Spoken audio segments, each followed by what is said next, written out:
All right. I'm going to just start recording then. I had to You get can that. delete all the I had to beginning get that ones. warning off my screen. And okay, I don't know if I'm gonna put. I guess I'll put this on Marylanders' voices. Yeah.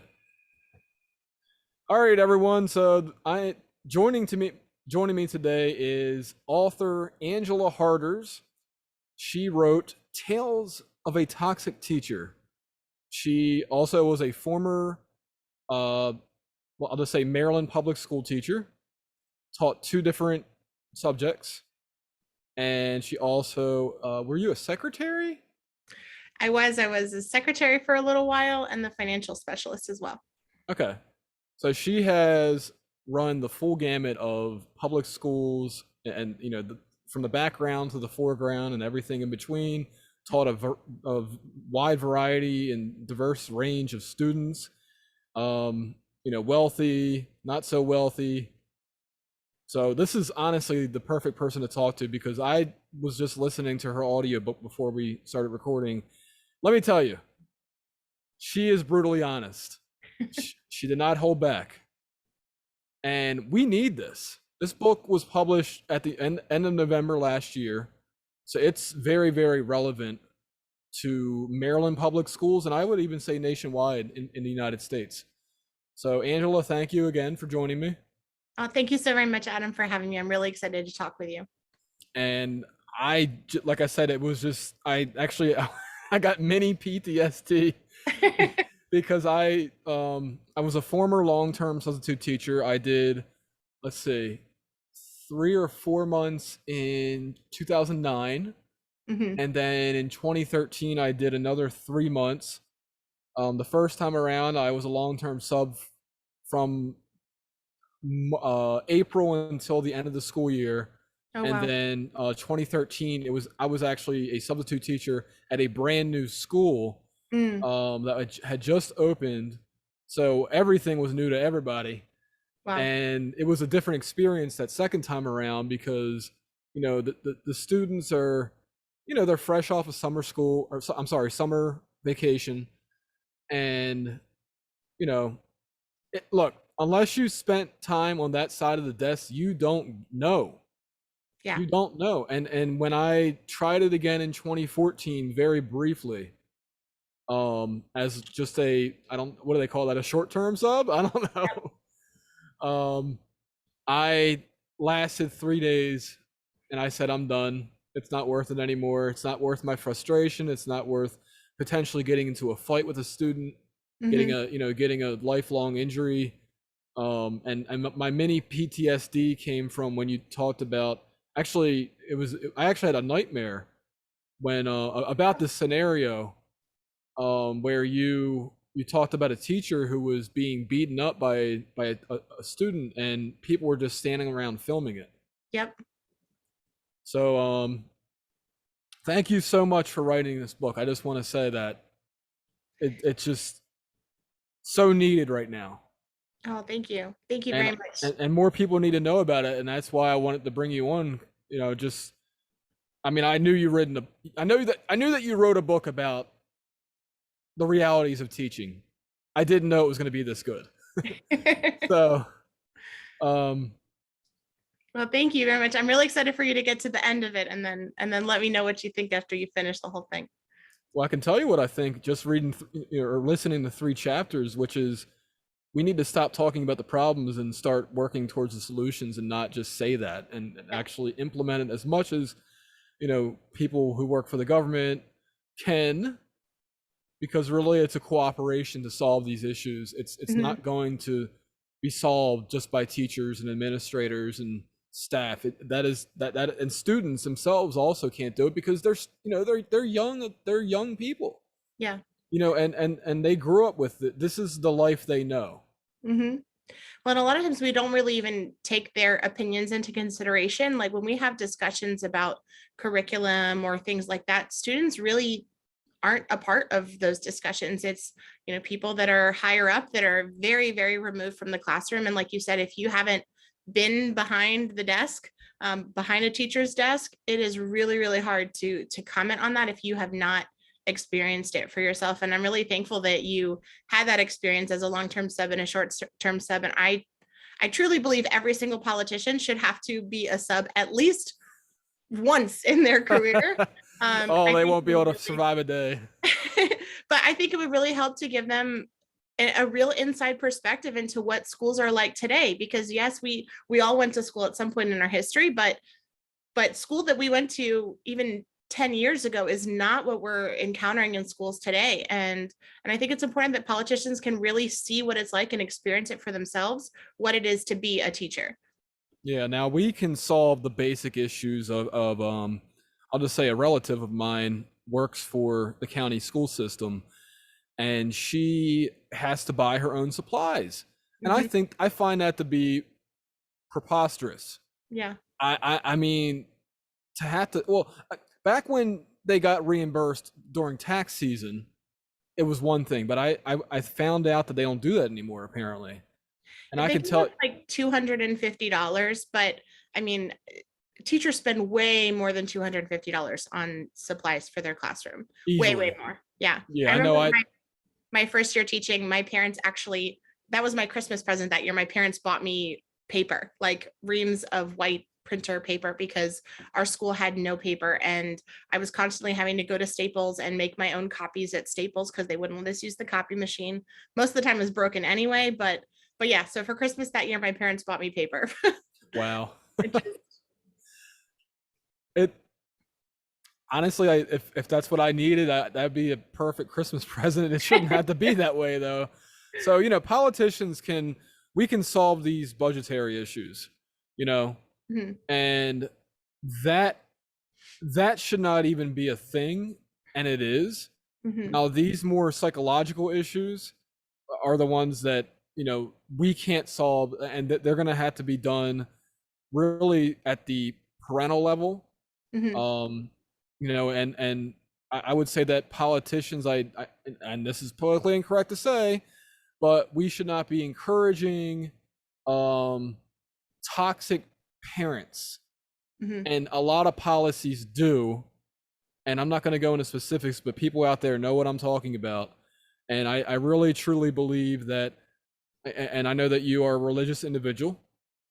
I'm not a religious individual, but I do think that when we got away from a moral background, moral fabric, and that also could be that somebody's own personal beliefs, even if they may not believe in a higher power, they still have a foundation of, I want to be a good person, Mhm. and if I'm not a good person, like for me, it's, I don't want people thinking that I'm a bad guy, and when I die, I don't want them saying, he was a jerk, Yeah. and go kick his gravestone down. That's what kind of keeps me grounded. And also just, you want to leave an impression and make the earth a better place, while we're here. Right. Well, I think Um, whether you're religious or not, I think it really comes back to what you mentioned about having that morality and having particular values. And so part of what inspired me to write my book, Tales of a Toxic Teacher, was really looking at the way that human beings interact with one another. And actually in my home, and the first book I ever wrote was called Gospel Based Parenting. It was about my journey into gentle parenting and really having an understanding of what it means to treat another human being, in particular my child, with respect and with kindness and with gentleness, setting boundaries when appropriate, but really treating them as a unique individual and honoring who they are as an individual, while also being sure to treat them in ways like with honesty and without threats or manipulation or things like that. And having that kind of foundation.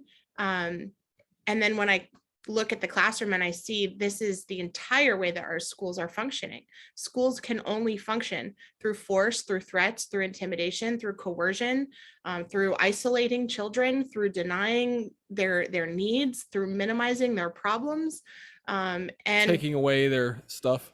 exactly, taking away their things, literally trying to force and coerce them to do what we want or to learn what we think they should learn in the way that we think that they should learn it, humiliating students with things like behavior charts and lots of other things that we see in classrooms all over the place.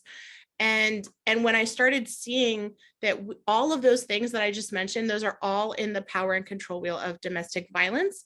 And that's what led me to create the power and control wheel for toxic teachers. And when we have a foundational commitment that I am not going to interact with another human being based on threats or coercion or force or manipulation or intimidation, like if that's our mutual commitment that we're not going to treat people like that, and then look through the lens, how does that apply to children in the classroom? How can I interact with a child in a classroom without punishments and threats and bribes and isolation and all these other things that we know are toxic and harmful? Right, and I agree with you, and I think we're all guilty of being toxic in some way, shape, or form. Yeah. And if we say we're not, we're probably a narcissist liar. Yep. And but we can always correct our behavior. Mhm. And I always say the best apology is changing our actions. Yeah. And so I'm glad you brought that up, because that was definitely something that stuck out, was the parallels between, like you said, domestic violence and, inside of schools. I mean, there's really, you laid out the argument very well in your book. So if anything, that definitely needs to be something that is talked about, and I mean, it's something so, I don't want to call it basic, because when you say basic, it's almost like it's insulting, but it's not. Foundational is the word. Let's go with foundational. Um, It so is. what It really is foundational. what I also loved about the book is that you did not censor the words, which, that I loved it, because I was not expecting it in like what I would call an academic book, you know, and to see that in the intro, I think it was an introduction, it was an introduction. A student, the first day of school, I'm just gonna say it, called you a bitch, Yep. a fucking bitch, Yep. and My people first need 5 minutes of my first a class. first 5 minutes. Yep. It wasn't just the first day; it was the first 5 minutes. Mm-hmm. So, and that's what people need to understand out there, is that this isn't just, show up and teach and you have lessons and you're a bad teacher because you're not doing no, you have so many obstacles in your way as a teacher, and it's a tough job. It's a mentally tough job, and unfortunately it can also be a physically tough job sometimes. Yeah. It's definitely physically tough because you got to be standing on your feet all day long. And also, this is another thing that I learned being a long-term substitute. When do you find time to go to the bathroom? Never. You learn to train yourself to hold it for your 30-minute planning and try to run quickly. But I mean, even things as simple as that, like, and for the children too, like, you should be able to go to the bath. I mean, something again as basic, fundamental as going to the bathroom when you need to, you should be able to do that. Children should be able to do that. And I can't tell you how many times I've seen elementary school kids wet themselves because their teachers wouldn't let them go to the bathroom when they needed to. And it's like, why That's do child we do abuse. that? It is. And we I'm need just to gonna start call it what calling it is. what it is. Yeah. And it's wrong, and it's humiliating and degrading. And I understand, being respectful, but it's like, at what point do you really let people be free and be human beings and take care of their needs as they need to, and without all this, force and intimidation and things like that we really try to put on children. Yep. And let me go through my notes here. So you made a note, and this shocked me. Most teachers quit within the first 5 years. That's awful. It is. Now, are they quitting the teaching profession, or just the school they're going to? Yeah, they're leaving the teaching profession in droves. I'm sorry. Oh my goodness. Yeah, I'm in a Facebook group, and there are over 60,000 teachers in this group. And everyone that is in that group is there because they want to get out of teaching, and they're trying to figure out how they can get out, because it is such a toxic environment that they want to get out. It's awful. And if we don't make some radical changes to the way that we do things and the way that we treat teachers and students, we're going to have a major, major, major crisis on our hands. I mean, I would say we have a major crisis on our hands right now, but it's only going to get worse if we don't start to address these issues that teachers and students are facing. Absolutely agreed. Um, by the way, your camera is like moving or something. Is there a way Oh, to sorry. stabilize that? Let me see if I can fix it. Okay. Is that better? I don't know. I'll let you know. I'll try. I don't know if like you're moving or I don't know why it's bumping up and down. Okay. I'll All try to right. be very still. But yeah, I mean, we're talking about in the political world. You know, we talk about budget. We talk about there's a lack of actually. You're an ESOL or were an ESOL teacher. Mhm. English. I'm sorry. I always call it English as a second language, but there's ESOL actually stands for something. So Yeah, for English for speakers of other languages. And actually, the reason for that is because here in the United States, we say English as a second language because most people here in the United States only speak one language. But there are lots of places in the world where they're learning English as their third, fourth, even fifth language. So that's why I prefer to call it English for speakers of other languages because it a lot of times it's not the second one, it's the third or fourth. yeah, it's more inclusive, Yeah. so it works better. Yep. Um, hold on, I kind of lost my train of thought there. No worries.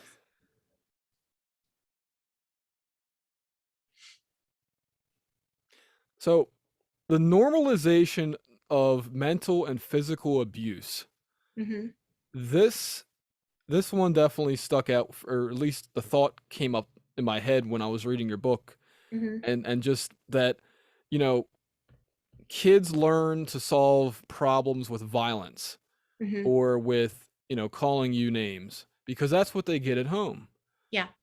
And you know that we just accept that, you know, when you had can you retell the story of the first time that you used a curse word? Oh gosh. If Okay. you want to do it? Yeah, I can. So the first time that I ever used a curse word was actually in my classroom as a teacher. And just a little bit of background on me. You mentioned that my family is religious and I was raised religious. My faith is something that's very important to me. I was born and raised here in Maryland. I've lived here my whole life, and I attended a very small Christian private school up until eighth grade before I went to a public school for high school. And in my family, shut up and stupid were curse words. Jerk was a curse word for us. So it just, having like foul language was just not a part of my environment. It wasn't something that I was used to. And It yeah, wasn't and something you I was said exposed to. when you were in school, you had gone to private school, I believe, up until the ninth grade. Mhm. And when somebody said "shut up" to one another, that was like a big deal. Yeah, it was a really, really big deal. Like just to hear someone say shut up in the presence of a teacher was shocking to me, much less having someone say that at a teacher. I would never, like, that would just never have happened. And so I was actually, so my first experience with cursing, I was in my classroom and my students were just talking, talking, talking. This was the day after a teacher had her ribs broken and her skull cracked. Yes. So they were like talking about this incident.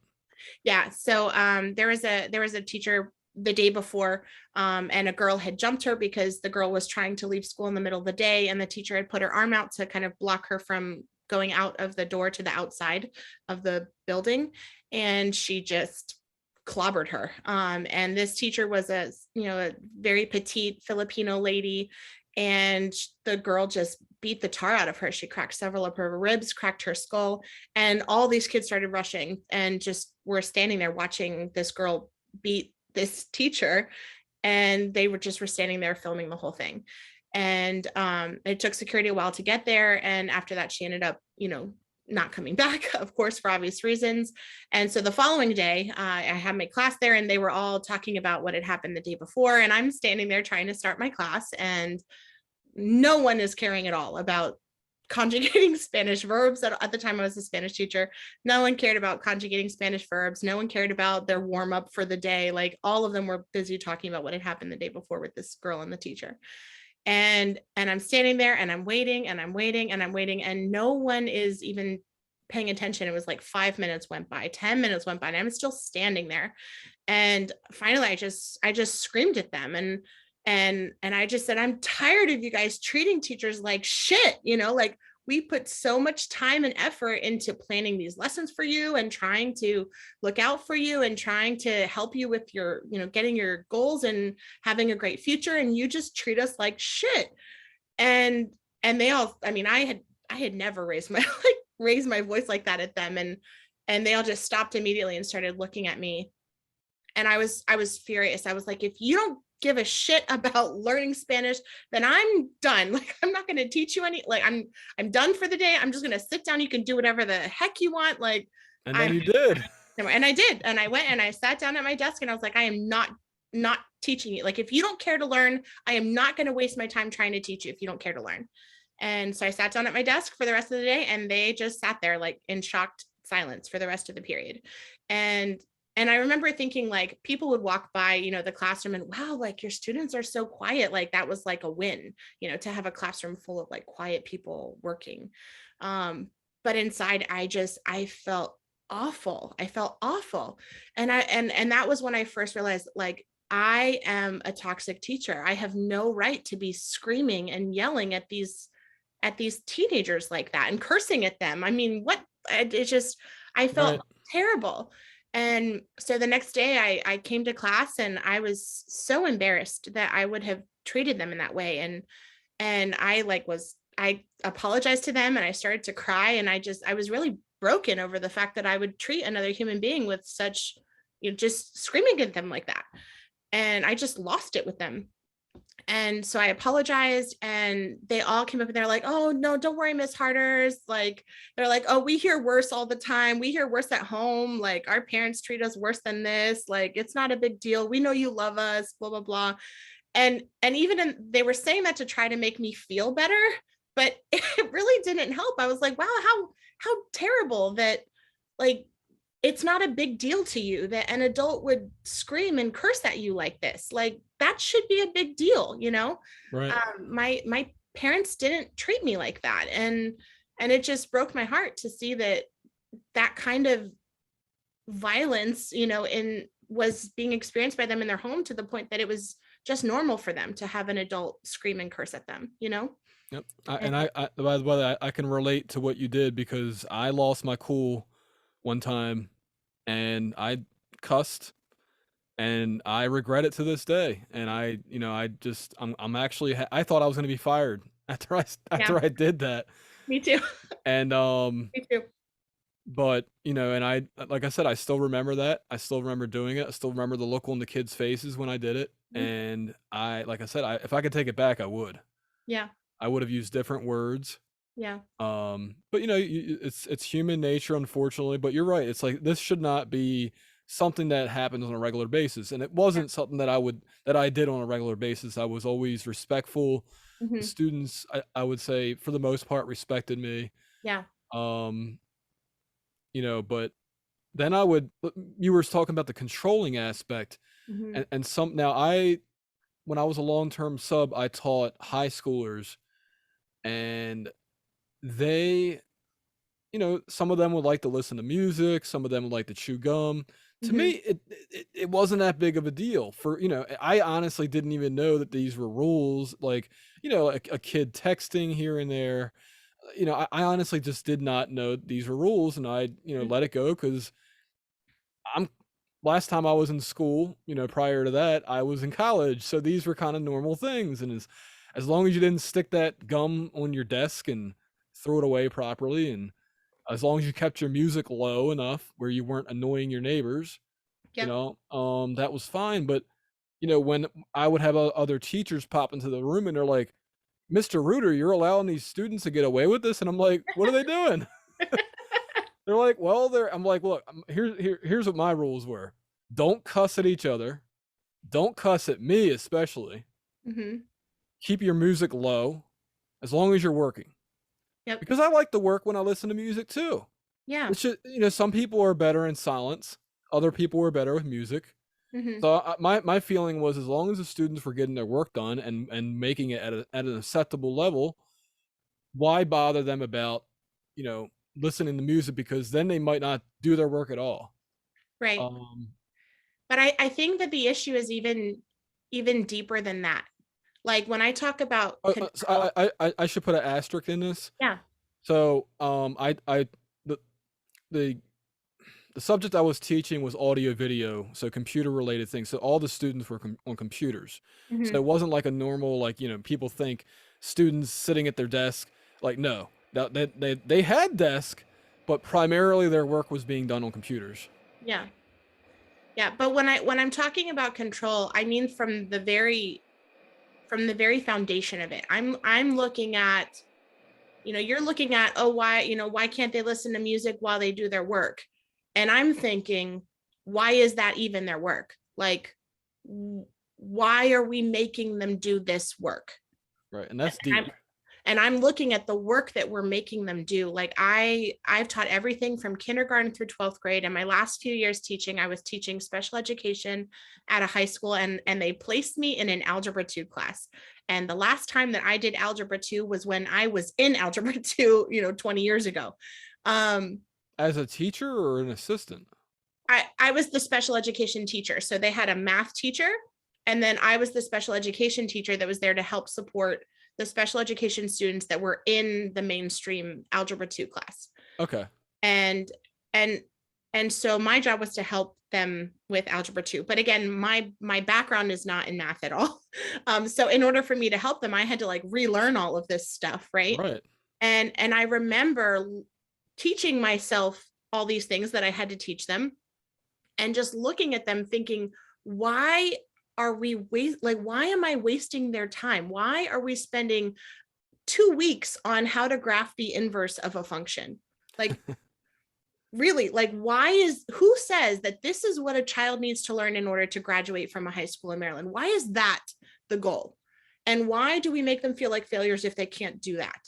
You know, like Yes, and that's more of the idea that I'm getting at. Like, why are we doing those kinds of things? Sorry, hold on 1 second. I love that because it's a deeper issue. It's a foundational issue, and you actually, now maybe later on in the book that I didn't see, but you early on brought up the history of, our of the classroom, Yeah. and it goes back to the 1800s, Yep. and how that was all set up, and we all, I don't want to say joke about it, but we say, it, it's like public schools were made to create obedient servants, and um Well, when it it's not should a be. joke.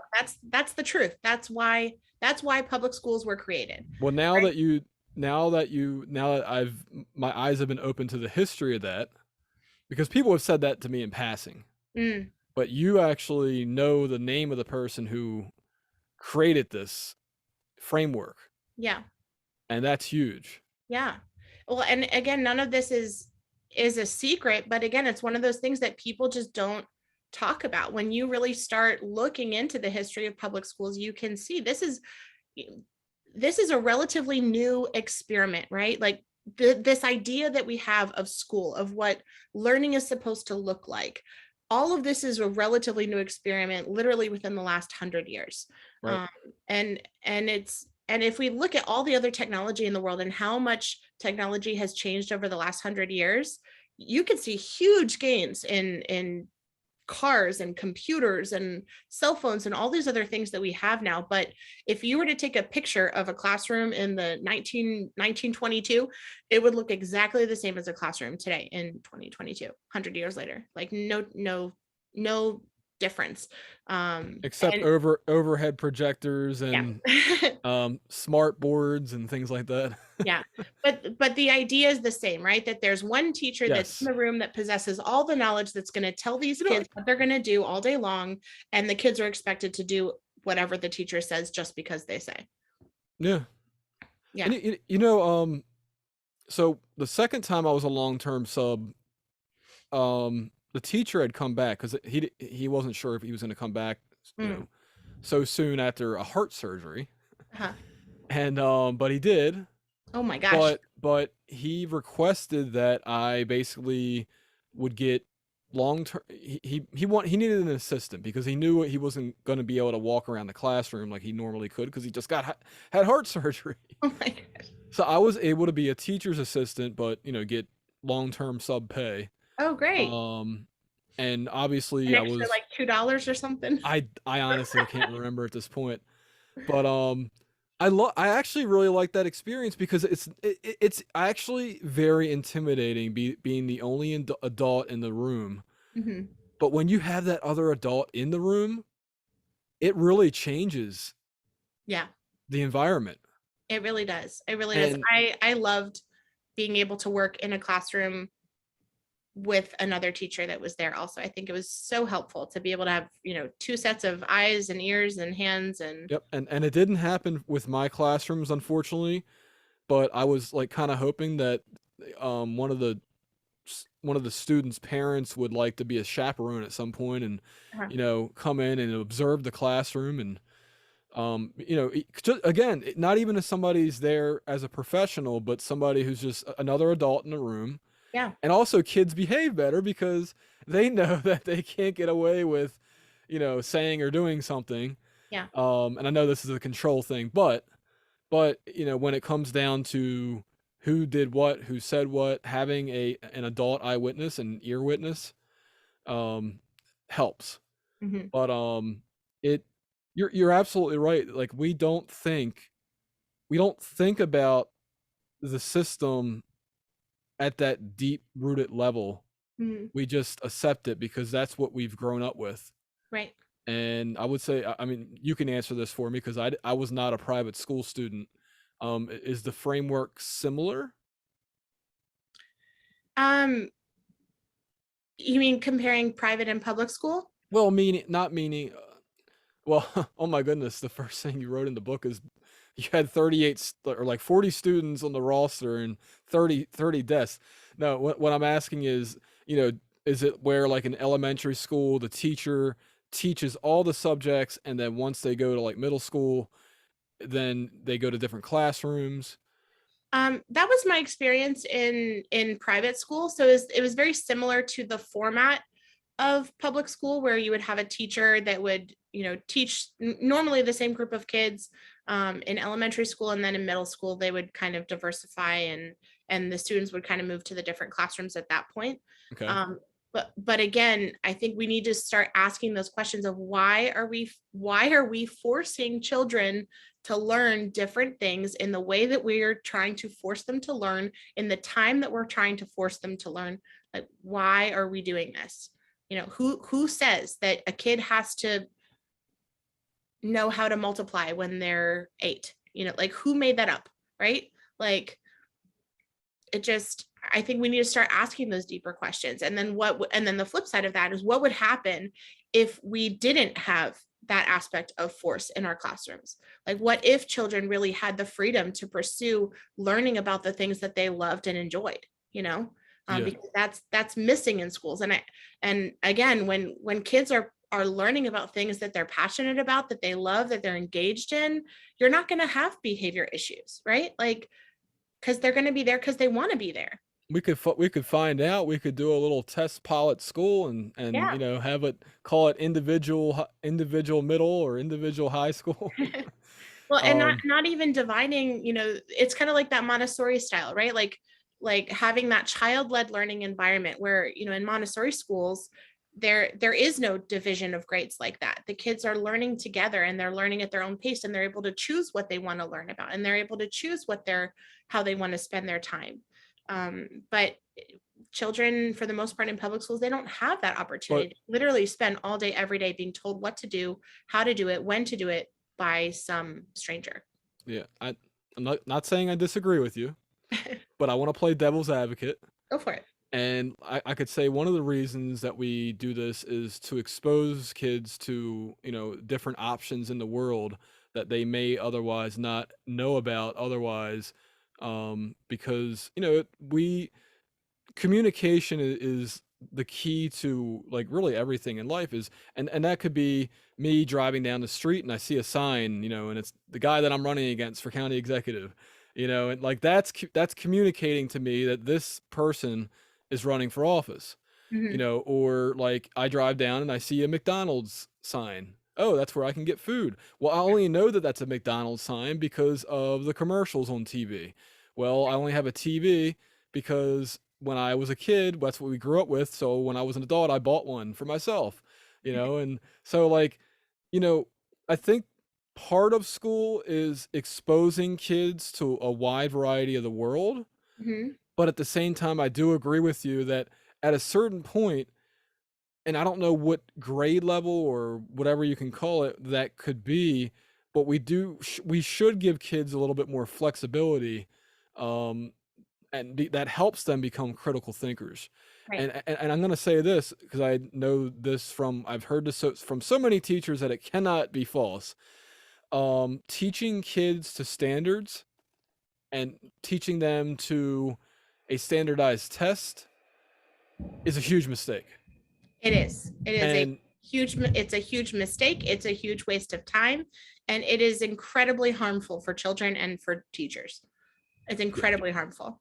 it takes away teachers' ability to have that flexibility. And I mean I get why it's done because again, now going back to politics on my end of this, and I'm glad we're talking because a politician talking to to a teacher, I think this needs to happen more often one on one and not like in a group setting where there's interruptions and things like that. And I'm going to recommend to all my other fellow politicians out there, whether you are an elected official or whether you're just running for office, consider checking out Angela's book. And can you say the title again for me? Because my phone flipped off. Yes, Tales of a Toxic Teacher, Exposing the Cycles of Abuse Within Our Schools. And And it's available on Amazon. because I was going to say, you can get it on Amazon Mhm. and you're working on the audiobook. I am. It is a work in progress. The first 3 chapters are online Mhm. as a great teaser. I Yeah. mean, honestly, you're a great reader, number one. Oh, thank Um, and it's very well paced. So like if you want to, you can put it on 2x, and Angela still comes through loud and clear. But you. if you want to like digest this important information, you read it at a very good, I don't want to say slow pace, but slow average pace. So even people who and maybe this has been one of my criticisms that I hear from people is that I speak too slow sometimes. Hmm. But my grandmother used to get on me about that because I would speak. Actually, I'm kind of talking fast right now to you, and she'd say, "Adam, I can't keep up. You repeat yourself." So you get used to speaking slower. Mhm. And I do it on my one of my YouTube channels because I know that there's people who are out there who speak a different language, Mhm. and it may not pick up on the closed captioning, you know, that YouTube does. Yes. So my good, like I said, people just the first 3 chapters are just woo. So I mean, how many chapters are in the book? There are 12 chapters. Okay, so wow. Like I said, if everybody out there just checks out even just the introduction video. Yeah, the Um, introduction is available. The other ones are unlisted right now. So, well, I got them. oh, I you guess did? it's Oh, a playlist. oh, yes. Yeah. Did Okay. you get the membership? No, it's just out there it played no problem for me. Really? Yeah. That's so interesting. Okay, I'll have to look into that then. Okay. Yeah. Yeah, if it's on YouTube, it's you know, even if I mean, it just started playing the next video, and Oh, okay. yeah, That's really cool. I I'll didn't set know that if it I did can that. find the link, I'll send it to you. Okay, awesome. Yep. Um, So the first ones are up there, but I'm hoping that I'll be able to finish the rest of it very soon. I've had a lot of people reaching out and asking for the audiobook version yeah, of my book. So people like to listen to this type of thing when they're driving to work or driving home from work, and um, I personally like audiobooks because I tried my best to not look at computer screens all day. So when I can, just sit back and close my eyes and listen, yeah. I prefer to do that. Yeah, Um, me too. I've been getting into audiobooks more recently. And I think there's so much valuable knowledge out there in the world, and to be able to just do something, do the dishes or something and listening to a book is nice. Otherwise yep, I feel like I wouldn't be able to have a lot of time to read as much as I would like to. yep. And I try to do that with some of my political activism, Mm. reading different bills or laws, Oh because a well. lot of people will not go through 60 pages and they may not know how to pronounce certain words and may not know what those words are. So that's one of the things that I've done. This is prior to me running for office. Yeah. And I just said, this is something that is needed more. So we know how our government system's working. And Hmm. I've also read like the Declaration of Independence in full. Oh, cool. I On your read, YouTube channel? I don't know if it's on, if it's on one of my YouTube channels, but I read that. I read the Maryland Declaration of Rights, Oh, okay. and so it's just I really think that, and I don't want to call people lazy, but like we just don't always have the time to sit down and read. I would tell you, I've been a teacher for over 12 years, and I had never read the Constitution until just this last year with all the stuff that was happening with COVID. That was literally the first time that I read the Constitution, read, the our Maryland I didn't even know Maryland had a constitution Ah, until like a year ago. it's really long. Like, I mean, the Declaration of Rights is one thing, Yeah. but the entire Maryland Constitution I haven't even read yet. Yeah. So, I was reading through that, and a lot of like the things that they share in there. It's like it's easy to have people take away our rights when we aren't even aware that they're rights that we have, yes, ma'am. and they're rights that are protected by our Constitution, not given to us by our Constitution. And I mean, it's shocking to me that I could be a teacher for 12 years and gone to school my whole life and never never knew like the Bill of Rights or anything like that. Yeah, and it's amazing that, it's actually one of the big reasons I ran for office is because I saw our rights just being stripped from us, and I made sure Monday night is when I finally was able to debate the county executive in a proper setting with, multiple questions. And I made sure to say that, like, like our freedoms have been eroding, and Right. like, I don't know if he even realizes, like, he didn't have lawful authority to do a lot of the things he did. Right. And he's lucky that we have police and sheriff's office who basically just let things slide because, in other states they don't tolerate that. Unfortunately, Yeah.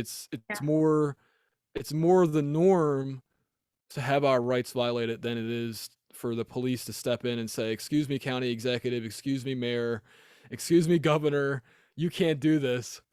Yeah. Um, Well, and again, it all goes back to that essential question of, do I have a right to treat another free human being through force, threats, and coercion? Do I have a right to do that? Is that a moral thing to do? Is that a moral way to interact with another human being? And my answer to that question would be no.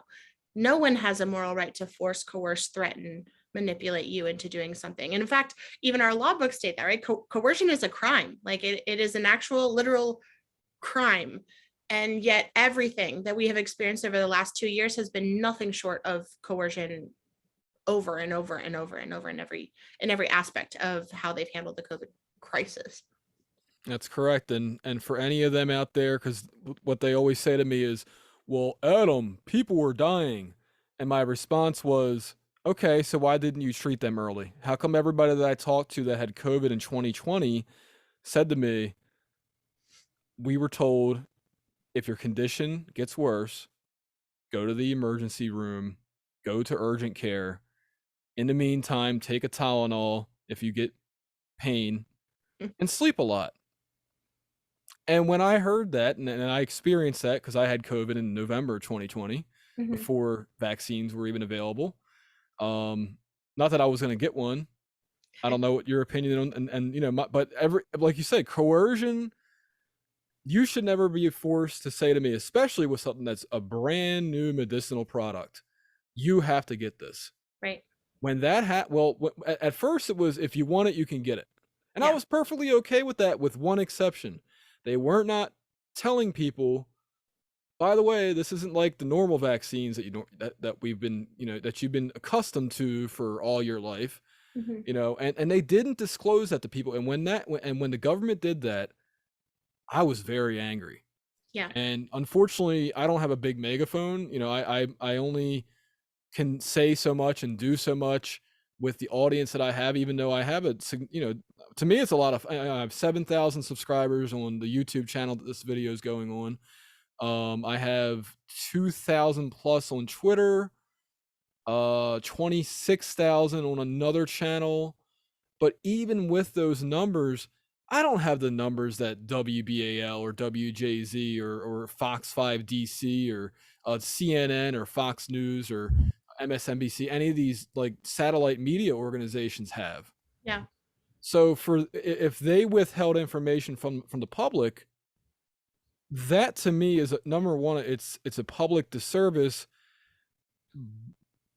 I'm gonna say it's criminal. Many people would say it's borderline criminal Oh, to it is. withhold. I think it's definitely criminal. I mean, we have rules about informed consent. That's one of the There we principles go. that we have, right?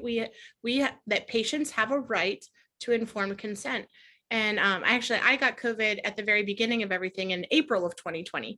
So when Ooh, all of this started, I had it at the very beginning. And at the time, both of my parents had it as well. They're both elderly. Both of them had multiple underlying conditions. I have some underlying conditions myself. And to be honest, I was terrified. Like I thought it was a death sentence based on right. what I was hearing in the news, and no one knew what to do, and no one knew what was going on. And all three of us, my parents, both of my elderly parents, both of them with underlying conditions, and myself, we all recovered just fine. And after that, I started really looking into, okay, wait a second, if this is really as deadly and as scary as they say, both of my parents should have died. I could have, easily. I mean, I thought I would have. I was just so scared. Right. And after that, that was when I really started looking into the data and looking, what is the CDC reporting? How many deaths are really happening? What are the ages of the people that are dying? What is the difference between the number of deaths that happened last year versus the number of deaths that happened this year? There's no like statistical difference, you know. And even just looking at the numbers, seeing that 99% of people under the age of, I think it was like under the age of 65 would naturally recover without any other interventions. Yep. 99% of the people. And so when you look at those numbers, I mean, that the statistics and the data is what really helped me to not be afraid. Like, okay, I've gotten it, I've survived. I'm looking at the data and the statistics. Yes, there's a 1% chance that, people might pass away, but does that does that 1% give the government a right to infringe upon our liberty and our freedom? And I don't think they do. Yep. And I'll say out to everybody out there, that number then becomes more like 99.999% if early treatment happens. Right.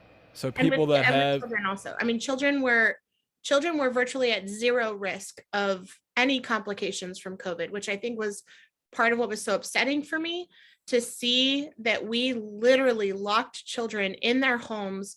We had fear porn on the TV all day, every day, constantly all around them, with these messages of fear and death and destruction and anxiety and all the chaos for children right, for 2 years, making them wear masks so they couldn't see people's faces, which we know there's multiple scientific studies about human beings need to see people's faces in order to develop empathy. Like, children need to see your face. As an ESOL teacher, I wrote a letter to every single person like in the Maryland government, and I sent them a letter. I said, it is wrong that we are forcing children to wear masks. It's a disservice to English language learners. I worked with ESOL students. It's a disservice to them. They need to be able to see my mouth in order to understand what I'm saying. They are right. learning the language. I remember um sorry, what? No, go ahead. No, I I was couldn't. it was it The was last thing it you was wrong. said was cut off because I was talking over you. Oh, no, I just said it was awful. Like, to be able to write this letter to these people and have literally no response, and saying that what we're doing to these children is a crime. It's wrong. And that's why I ran for office, ma'am. Seriously, I was right there with you, writing to Yeah, these different authority figures and not hearing back from them, or I would get a form letter at best. yeah, I mean, when I was literally sending them, you might want to like rethink that whole vaccination thing because these are some of the concerns. And if this is true, you're going to get people killed. mm-hmm. And unfortunately, we'll never really know what the true numbers are Yeah, of what people were actually dying from. mm-hmm. I can just tell you that every single family member of mine that got COVID, which is basically 100% at this point, Mm-hmm. um, we all lived. Yeah, And we have a variety of people in our family. We have skinny people, obese people, average weight. We have my grandfather's in his 90s. My grandmother, she died last year for different reason. Um, but my other grandparents, they're in their 80s. They think they may have had it at one point. Hmm. Um, but you don't know. I never tested positive because I never took a test. I just know I had it because I lost my sense of taste and smell. And my mom did test positive, and I got it from her during Thanksgiving dinner. Um, Same. I you never know, took a test either, but both of my parents tested positive and I lived with them and I lost my sense of taste and smell too, which was super weird.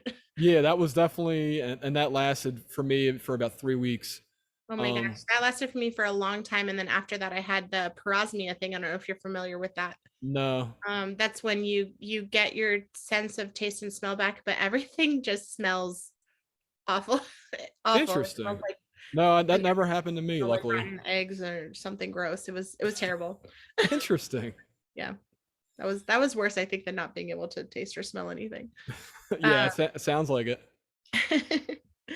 Yeah, but just from our own experience, like we can see this is not, they were showing, I remember when they were showing us pictures of like dead bodies in China, like covered with the white tarps and stuff. And that was really what I was expecting or anticipating for us to Oh, experience.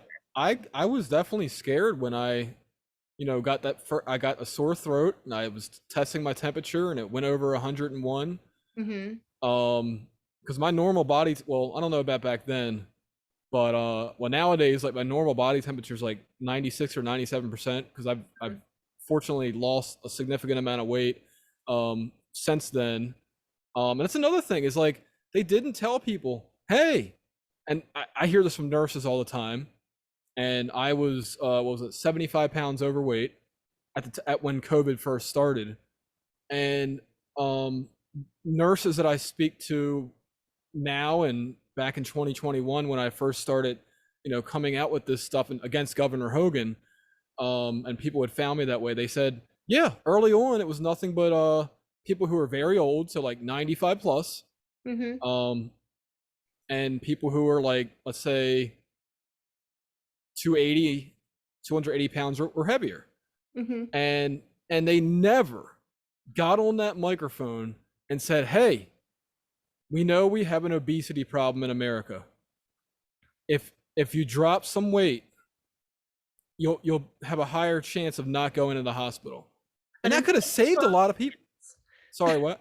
instead they decided to close all the gyms for 2 years. Like it just, Well, that was kind of the the punchline to the joke, yeah. but it's just like, I mean, I get why they did that. But at the same time, they could have said to people, it's still safe to walk around your neighborhood, which is what I did, by the way.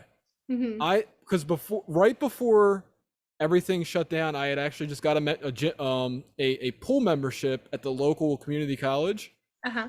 So I was going and swimming at their indoor pool in February Hmm. because just walking hurt my feet, hurt my hip, Mm. hurt my knee.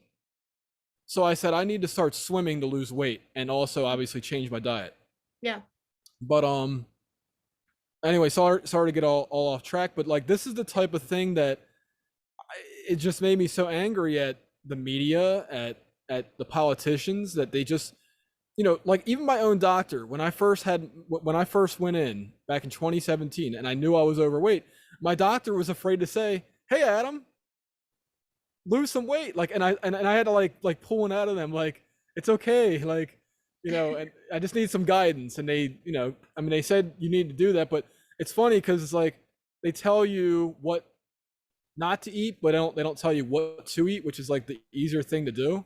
Yeah. Like give me my grocery list. And I Yes. mean, it's like, and unfortunately it seems like nowadays, like the only thing you really can eat that's not really toxic, going back to the title of your book, is like salads. Even that though, I mean, it just all the chemicals and pesticides and all that stuff that they put in our foods now, it's like even with salads, like you can have a salad and it could still be full of toxic things for you. True, Uh, true, true. so yeah, it just toxicity in all the places, all the places. I don't know. So, all right, going back to your book. Yeah. The Silent Game. Yes. Let's talk about the Silent Game because that was a very interesting reminder of a, I don't know if you call it a teacher tactic, but Hmm. and it really kind of pairs into what happened with COVID actually. Yeah. Um, and so go ahead, take it away. I've been talking too much.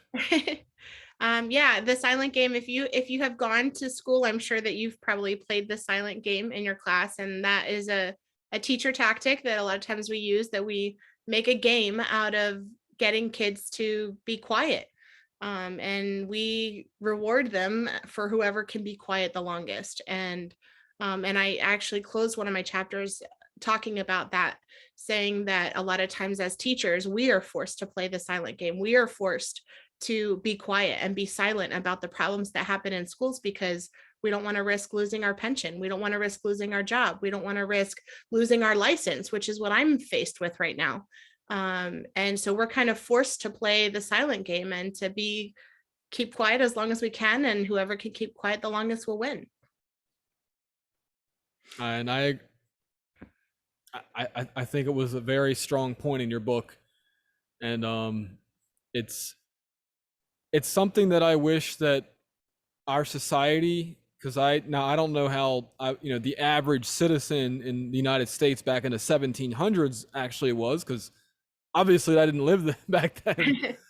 But I read these history books, and it contains these letters and these speeches from these different not even just the founding fathers, but like regular everyday citizens Hmm. who helped form the foundation of this country, and they weren't afraid to speak out and say like, this is wrong, this is how things maybe could be, Yeah. and throwing out ideas and solutions, and iron, and then everybody gets together and says, oh yeah, that's good, or no, that's a horrible idea. And then this is how we form a more perfect union, as it were.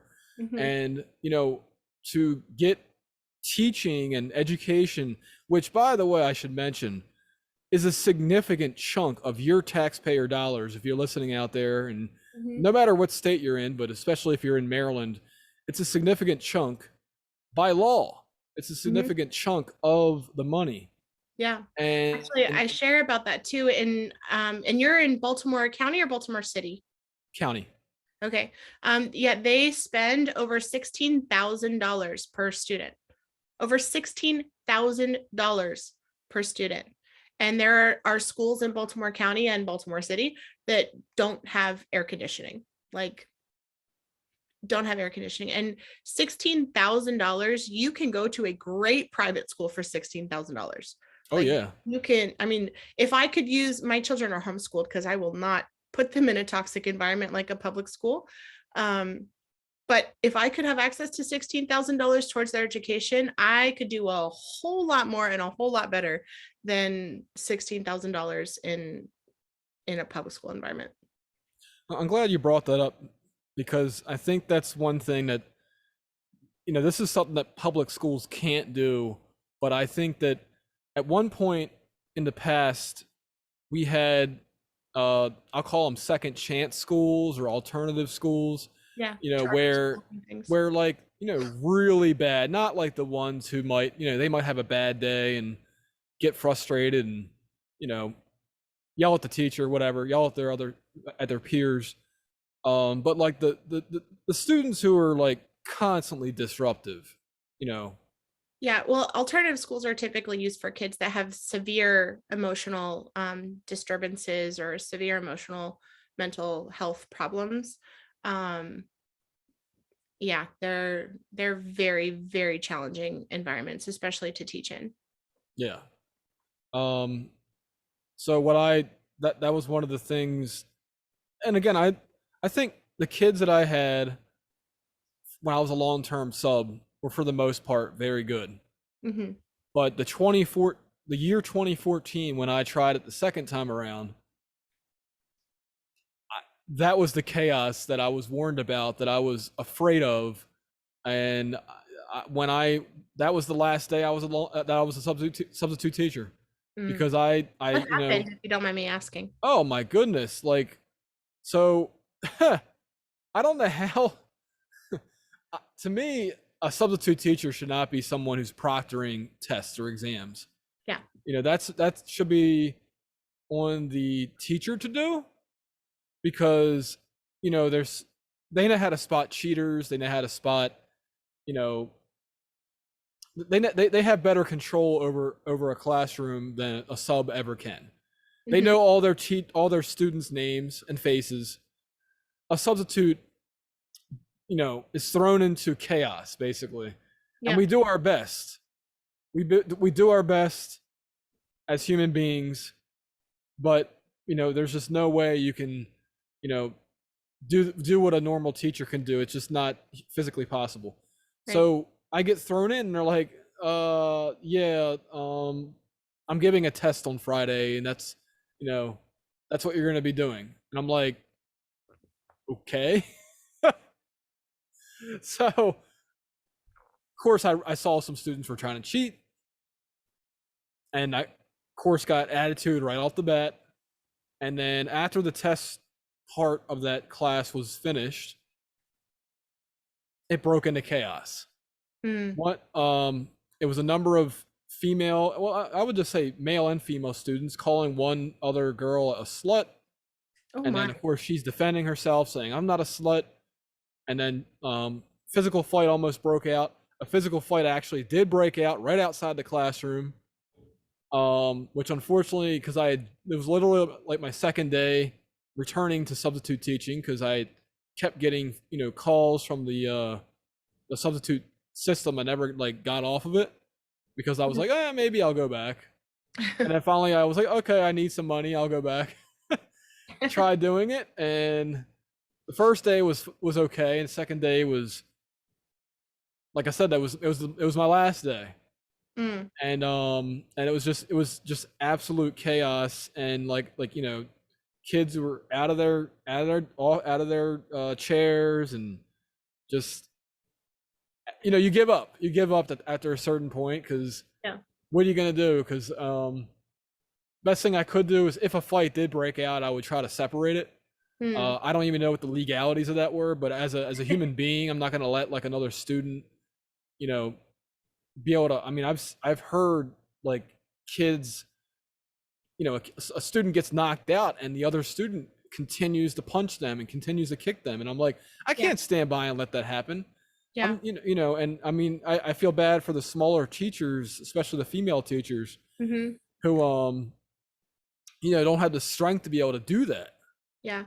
They actually told us in my as part of my teacher training in my first year, that was one of the things that they told us, was that if you see two students fighting, you cannot intervene. You cannot physically separate them or like put your hands on any of them, or we could face repercussions for putting our hands on a child. But it just like, so we just stand there and watch them beat the tar out of each other No, for it's till so security decides to show up when there are multiple fights happening all over the building at the same time. And right. it's chaos. That Sometimes I wondered, I'm like, this literally feels more like a prison than an educational facility.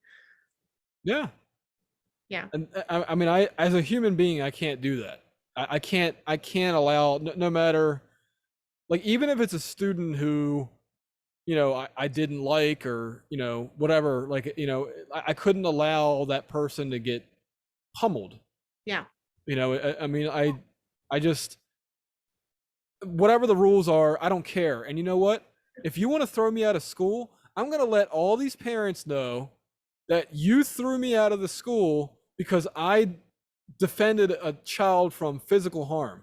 Yeah. And I want you, administrators, I'm just thinking, like, if that would have happened, Hmm. that's what I would have done. Yeah. Um, and I just can't believe that is the rule. Hmm.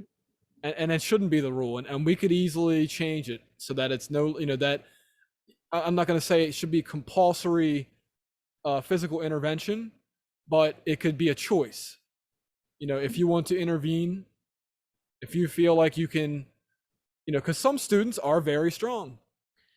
Right. But Um, I feel like I want to get to the deeper root issues. Like, how can we get to the point where violence in school, like students have other tools that they can use to deal with their problems rather than beating the tar out of out of a girl. I had a fight break out in my classroom, and a girl just stood up while I was teaching, just stood up, walked to the other side of the classroom, ripped this girl's braids out of her head and started whipping her with her own bloody braids in the middle Ouch. of my class. And after I called security and they came and got him. And I was shocked. I'm like, what the heck? Like, what happened? I mean, I'm up there teaching, and she just goes over there and starts whipping her to death with her own braids. And when I asked her what happened, she looked at me and she said, she looked at me wrong. That was her response. I'm like, why did you beat her up? She looked at me wrong. And like, we need to deal with those things. Like, we can, Right. who cares about, again, graphing the inverse of a function? If you see someone looking at you weird and you think that your solution to that is to go walk over to her, rip her braids out of her head and whip her to death with them. Like, who cares about the quadratic function, right? Like, Right. there are so much bigger issues that are going on right now that honestly, like, the content is secondary. The content is secondary. If you can't learn how to communicate, how to disagree respectfully, if you can't learn how to problem solve, how to think critically, how to collaborate with people that are different than you, like all of these skills that I think adults could learn a lot from figuring out how to do those things too. But we have to start giving our children the opportunity to do that, and they will never learn that if they're experiencing violence at home and then continuing to experience violence in school from their teachers, from their peers, from administrators all day every day for 13 years of their life. It just, we can't. And then think what kind of a society we're going to have when they get out, right, when they're adults. It I, just I agree 100%. And, I think that, us two, I'll just say reasonable people, logical people who, see this, and I'm going to say you have two children. I do, yeah. Okay. More than likely your two children will grow up perfectly fine, because they're in a great environment, and, they have a smart mother, and, like that gives a shit about them. Mm-hmm. But it's unfortunately that, these kids, like you said I think it was the beginning of your book, these kids from broken homes, whether it's the parents dead, the mother never was married, so the father just dipped and ran. Mm-hmm. Father was deported. Grandparents are raising the child. All these different The scenario. social. These different familial um setups. Well, I'll just say I don't know what the proper word is. I'm sorry, but because I'm not a social worker, I deal with. I always say I deal in photography and video and audio, and hearing this stuff just makes me sad. To be honest with you, it makes me sad that I don't want to say the word is privilege, but I'm happy that I grew up in a loving environment. I wish every kid out there could have that. Me too. Um, and you're right, that needs to be solved. I don't know how we solve it. Mm-hmm. I maybe your book later on talks about it. The home piece, well, I think the home piece is more of what my first book was about, gospel-based parenting, in learning how to treat children with kindness and And respect and and who patience. who And who huh? is that book geared towards? So that book I actually published as a Christian. So my audience for that book is Christian parents, but I think it's applicable to any parent, but in particular with Christian parents, because I was researching about how to answer the question, how can I spank my child the way the Bible says? That was my Hmm. question Interesting. that I started researching. How can I spank my child the way the Bible says? Because I really wanted to do what the Bible, I really wanted to obey God's word on that topic. And I wanted to make sure that I was doing it right. I was raised being spanked. And so, of course, I anticipated that I would do the same with my child. And the more that I started researching and learning about what the Bible actually teaches on that subject, I found that the Bible actually doesn't say. And a lot of people take scripture out of context to say that, I'm sure you've heard spare the rod and spoil the child before. Are you familiar with that phrase? Yes, I will. Yes, very much Yeah. so. A lot of people said that to me growing up. Do you know where that actually comes from? Um, Doctor. Dr. Laura? You're going to be shocked. So that phrase, spare the rod and spoil the child, actually comes from a 16th century erotic poem. What? Yeah, it's about sadomasochism, not about children and parenting. Interesting. Yeah. And so when I found that like Christians are actually quoting this erotic poem about a sadomasochist who wants her lover to whip her and spank her, it kind of puts things in a different perspective, right? I'm like, okay, that is not what the Bible teaches about this at all. And so, yeah, as I started researching about that, I just started learning that that's really not what the Bible teaches. And then I started answering. And once I realized, okay, there is no biblical basis for me to hit my child as a form of discipline, then I started asking the question, okay, well, what does the Bible teach, or how should I be interacting with my child? And then, of course, that goes to how should I be interacting with other human beings? And again, coming back to that foundation of I should interact with people through respect, through patience, through love, through kindness, through gentleness, through all these different aspects that in the Bible they refer to them as the fruits of the Spirit. I know other faiths have different ways that they talk about that you should treat others as you want to be treated, all those kinds of ideas and concepts that are kind of universal, I think. And when we really start looking at that of like, this is how we should treat and interact with other human beings. I can't expect my child to be kind and gentle to someone else if the way that I interacted with them is through yelling at them, or through threatening to take away their toys, or through hitting them if they spill their food, or all of these other ways that I see so many parents interacting with their children. And as a teacher, I mean, there were times that like I would have a parent teacher conference and I would have parents tell me, I'm going to whip your ass when I get you home. And I'm like, whoa, like, because they got a C on something, like, and it breaks my heart. And I'm like, why are we interacting with human beings in this way, And it's just again, those cycles of abuse that just continue from generation to generation to generation. I think it's time for us to really stop and reflect and say, why are we treating people this way?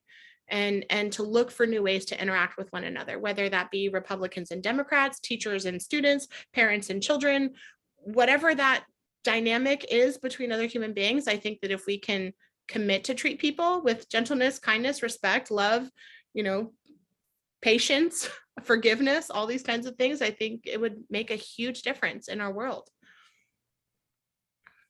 If only things were perfect like that.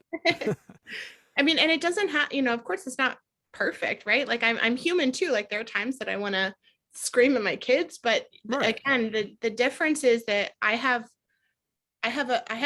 like a foundational commitment, like that I'm going to treat my child with the same love and gentleness and kindness and respect that I expect from her, you know? Hmm. And so I think that that's where the difference is. I don't think that I And have the right it's to tell you what to do or force you to do things or try to humiliate you or threaten you. Like I'm not going to interact with you in that way. right. And I think people need to understand that all these issues you're talking about are so very important in early childhood, Yeah. especially. Yes. But what I'll also say, and this is, and I think it's just, I think it just naturally happens that a child, gets to the point of, I'll just say like puberty, ages 11 through 14, Yeah. and the parents kind of just, they stop going to, the different school band performances or choir or whatever else, whatever the school activities are, they stop coming to the parent teacher, back to school nights, that they Yep. had the ice cream socials, you know, these I went to an elementary school and the auditorium is packed. Yep. And then I go, and I know this is going to sound weird, but I'm like, okay, you put a sign out in front of the school. I figure this is open to the public. So I went and checked out my local school's spring concert. Hmm. There's barely anybody there. Yeah. And I thought that was so sad because these students worked their butts off to like learn these different songs, and they're like better performers. I mean, they're not like little squeaky trumpet, and they're not squeaking the violin. They're not, they're not hitting the wrong notes on the drums. Like they're actually like, getting their chops with their, that's what we say in the musical community. Yeah. They got chops. Mm-hmm. but their parents aren't there, or their guardians aren't there to like come and watch, and it's so sad. And It is. and I think we're missing that with the older students, and that is, I mean, I think everything is important. Every single grade level is important in some way. Um, for this kid, for them to be good adults. Right. But again, I think it's again not so much about the grade level, and you talked about the importance of acting this way and really focusing on the way that we're treating young children in particular, because it really does form their brains and the way that they think and process, and abuse at a young age is extremely traumatic, and children carry that with them for Absolutely. the rest of their lives, and it impacts who they are as teenagers and as adults. But you're right, like the teenagers are still really missing that too, and I think that's one of the reasons why I have been such a strong advocate for homeschooling, because the time that we have with our children is so short, and when we really look at how much time we make our kids do these ridiculous, and I will say meaningless, useless things that we make them do in school. Like, think about how many hours and days and months and years that our children are learning useless things in school that they will never use once they leave again. And Yeah. that's time that they're spending away from their parents, time they're spending out, like away from the community, where they could be getting mentorships and internships and building their own community, building relationships with people, having time with their mom or their dad, or siblings, whatever that might look like for them. Like, they're really missing out on such valuable time that they will never have back.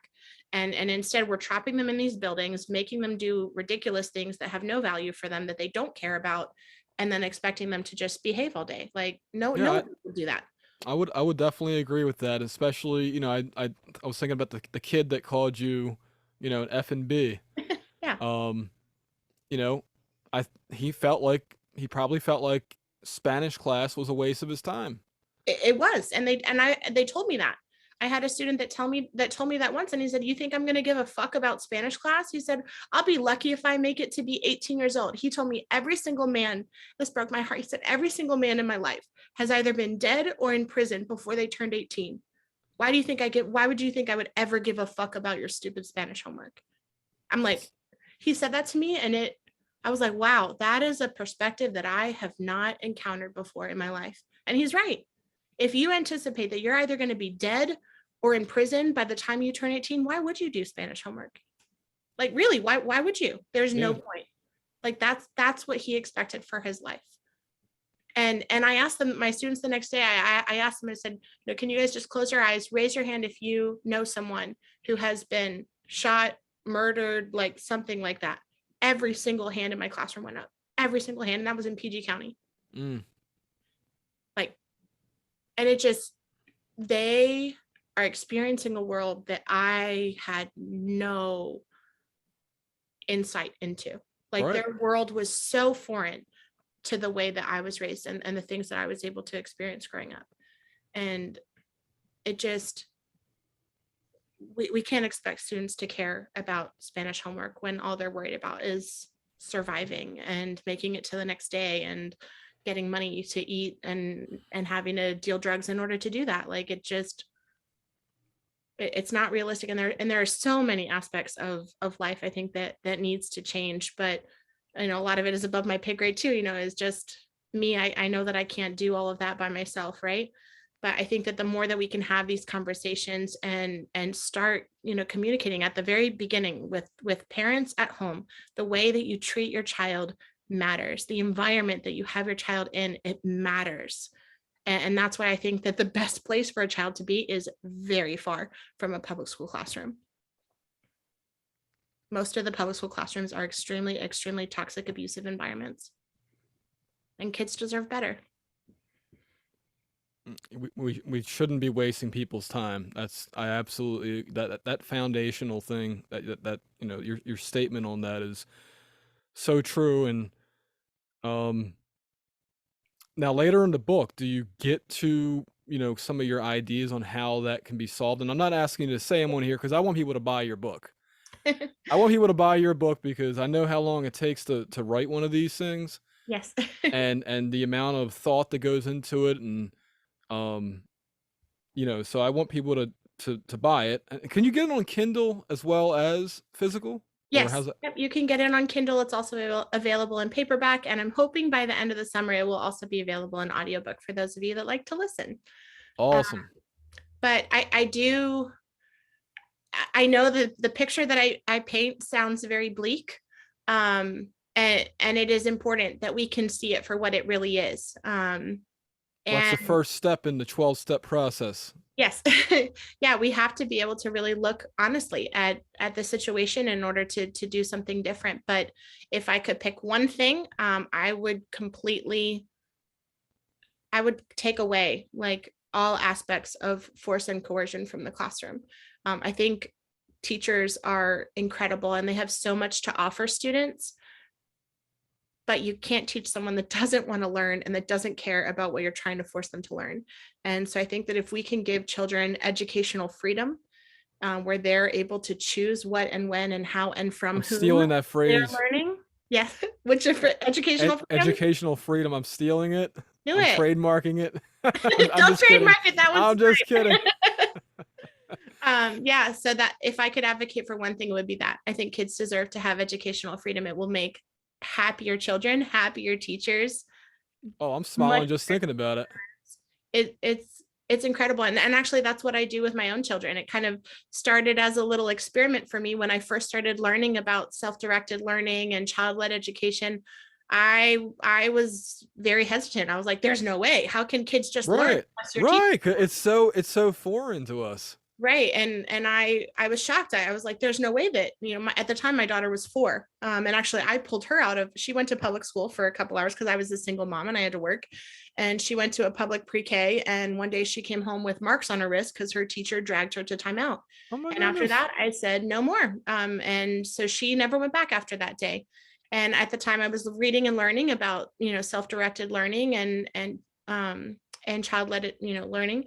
And I was shocked. I was like, there's no way. So I figured I'd give myself 1 year to really experiment with that idea. Is it possible for a child to learn without someone forcing them to learn?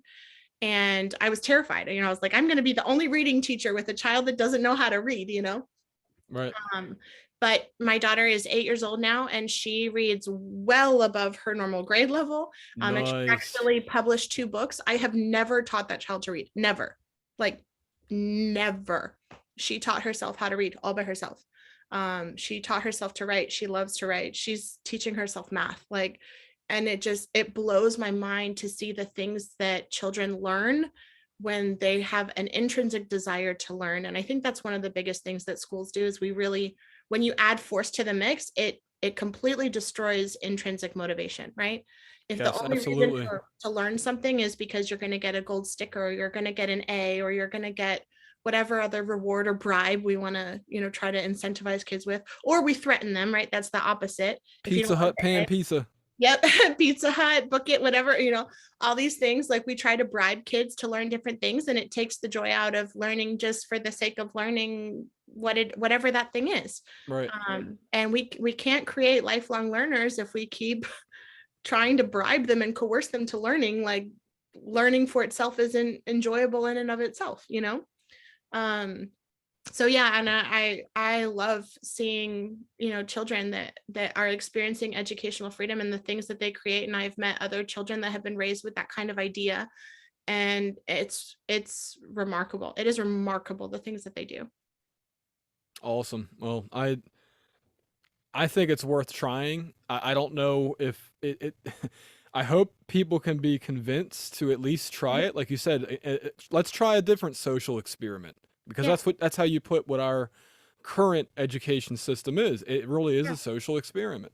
Yep, remove all the curriculum, use the schools, the buildings are incredible. There's so many resources in the buildings, and let children choose. Let them choose what and when and where and how and from whom they're going to learn, and see what they create. I guarantee it'll be much better than them trying to Google the answers to a multiple choice test 5 minutes before it happens. Like, they will be so much more fulfilled, and they will be able to really learn skills that are valuable in this day and age. I mean, it's they deserve that. They deserve to have the time to figure out who they are, what they love, and what they want to contribute to the world. Let's just try it. And if it doesn't work, let's go back to the old system. You know, It doesn't give it a hurt to chance. try. It What? doesn't hurt to try.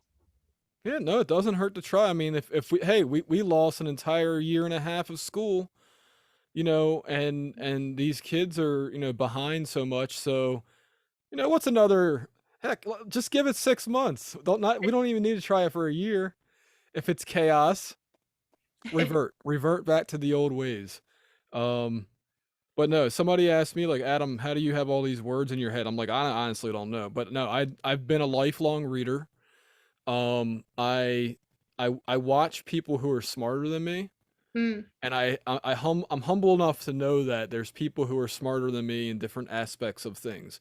yeah. Whether that's, I mean, I always say, um, this woman I know, she, I believe, has a photographic memory, if not close to it. It's as photographic as you can imagine, and it's bad because anything I say to her, she remembers.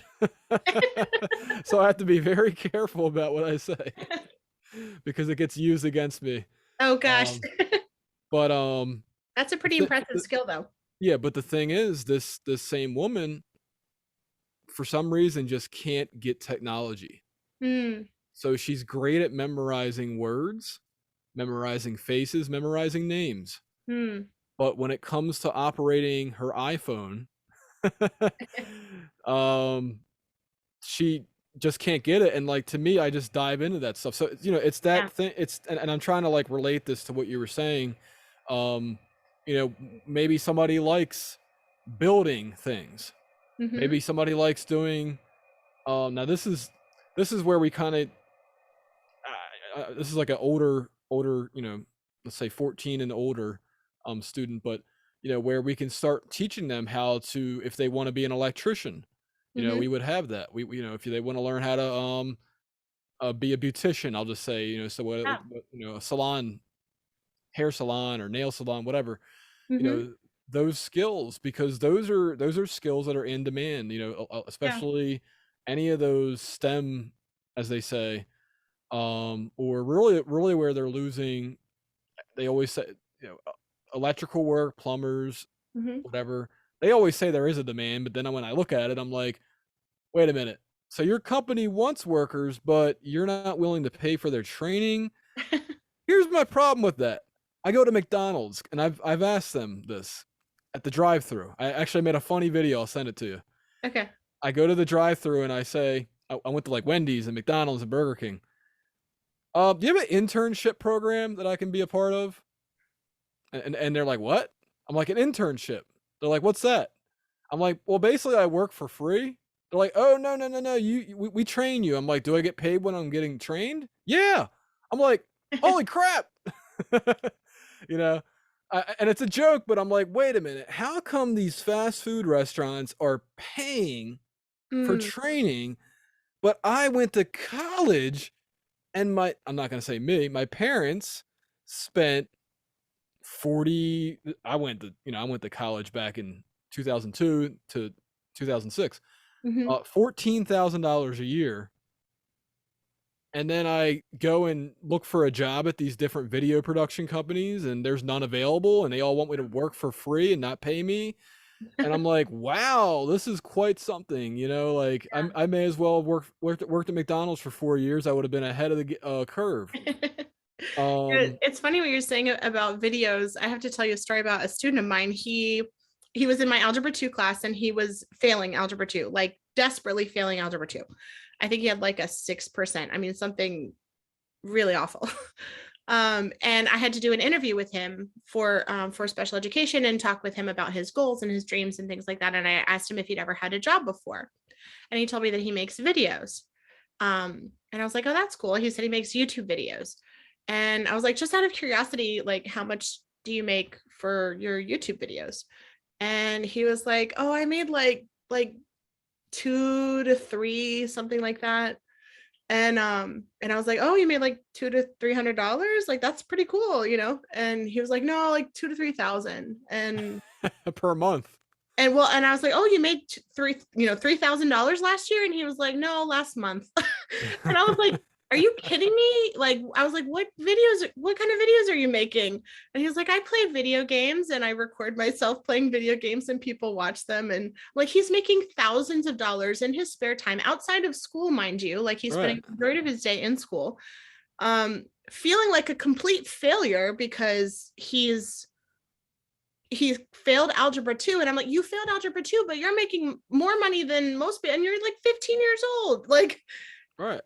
and imagine if he had all day long to be able to invest in that skill that he's passionate about, that he loves, and making videos and playing video games. I mean, how bizarre. Like, there's so many ways I'm for people telling to be the successful. internet has changed so much Yeah. with our economy, for better and for worse. I always said, one of the things I was saying to the governor in one of my YouTube videos was, you do realize that this is gonna like point out to companies, like, if you're gonna force people to work remotely, they're gonna say, wait a minute, why can't I hire somebody that lives in India or whatever country, Yep. and I'll be able to do that, pay them 1/3 of what I'm paying an American worker, and then Mm-hmm. we just lost an American job. Thanks a lot, Larry Hogan. I'm giving a thumbs up. You can't see it right now.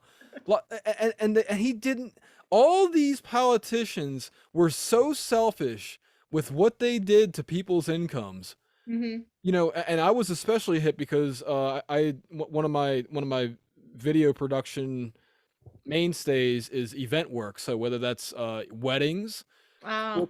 corporate, Oh non gosh. nonprofits, political. So when I go around, and I don't care what party you're at, and by the way, I am one of the politicians' campaign forum.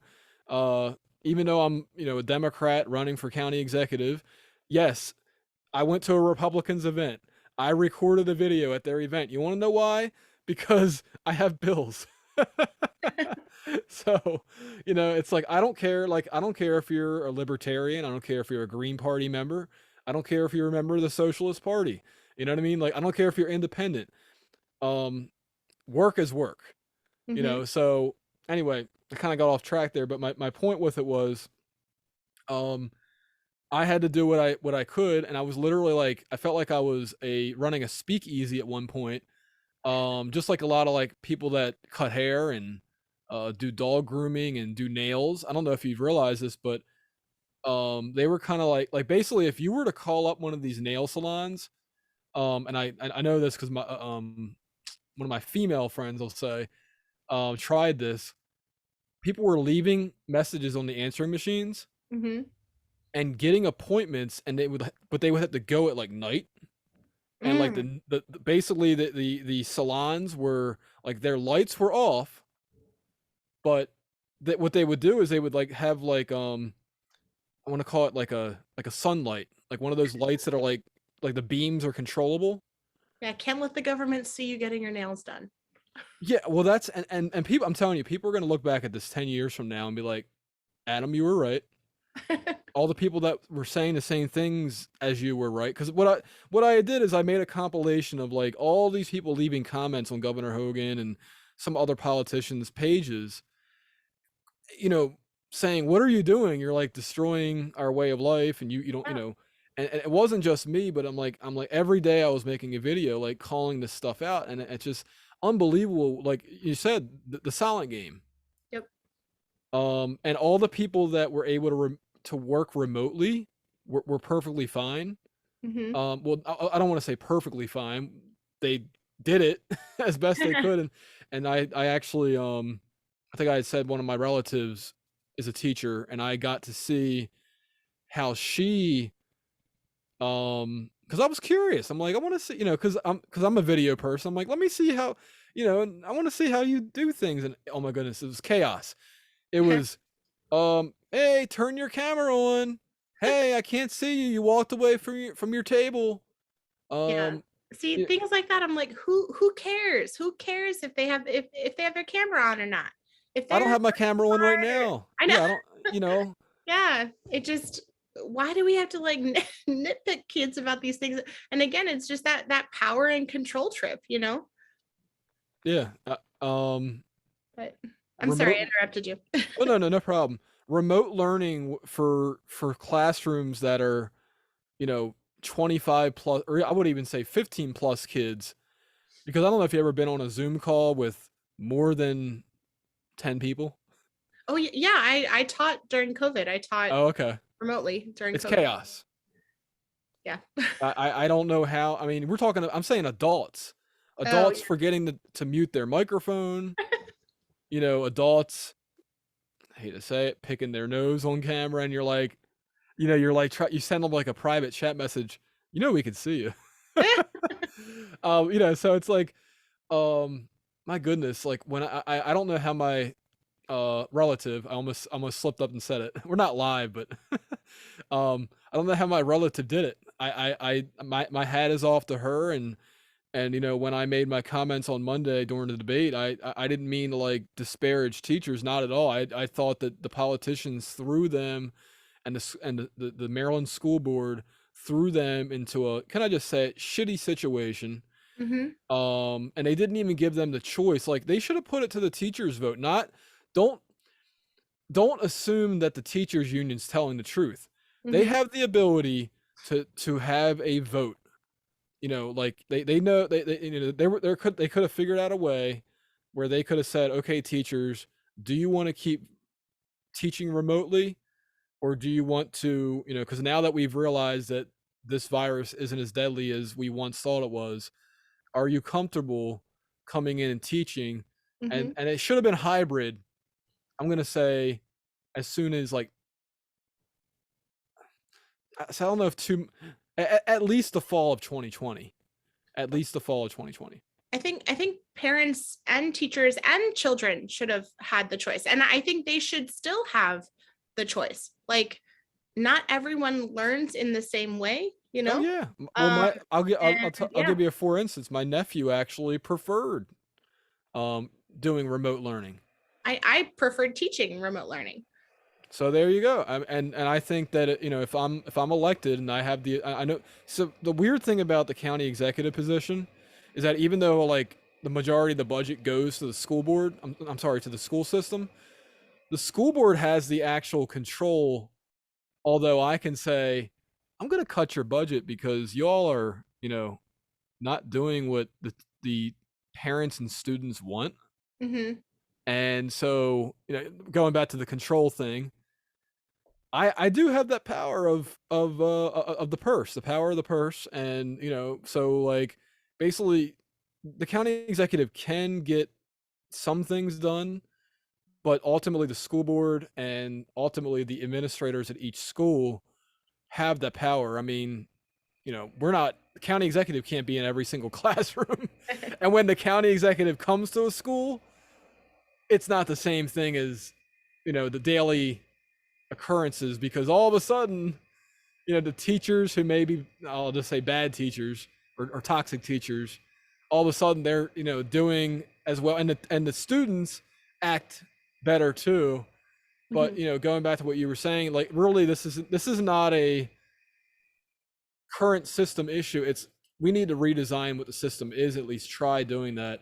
Mm-hmm. So I think that plus the honesty of your book about how chaotic the school system can be, and obviously it's not like that every moment, and not every school is like that, not every classroom is like that.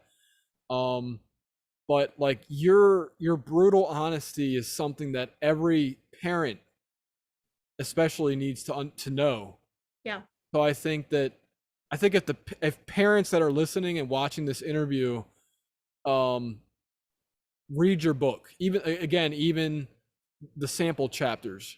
I Mm-hmm. don't know if that was intentional or not, but the first chapter. I think if you make the introduction and the first chapter free for Yeah. anybody to listen to, I think they'll be so engrossed like I was that they'll want to spend what how much does your book cost? It's $20. $20? Mm-hmm. Okay, $20. That's a drop in a bucket for most people. So even though things are like crazy with the prices, Yep. I think most people can afford $20, and I think a $20 investment in their children's education, to understand like what they're getting their kids into. Yeah. Well, maybe because I'm telling you, it's the parents. It's on parents and students to voice their opinion Mm-hmm. to get a systematic change Yeah, to happen. I agree. because the teachers aren't going to be able to do it. No. No, Um, the parents and the students really have a lot more power than they think that they do. And I think when we start reclaiming our power as parents, and giving our children the ability to reclaim their power and their voice in how they want their life and their learning experience to be and what they want it to look like, I think that's when change can really start. Agreed. And Yeah. I mean, I don't say that to just pass pass the buck, as it were. It's the honest truth. Yeah. Because I can tell you that it's the people that reach out to me as someone running for office. Those are the issues that I'm alerted to. Hmm. Some of them I know about, and I say, give them a thumbs up. And other ones I'm sometimes shocked about.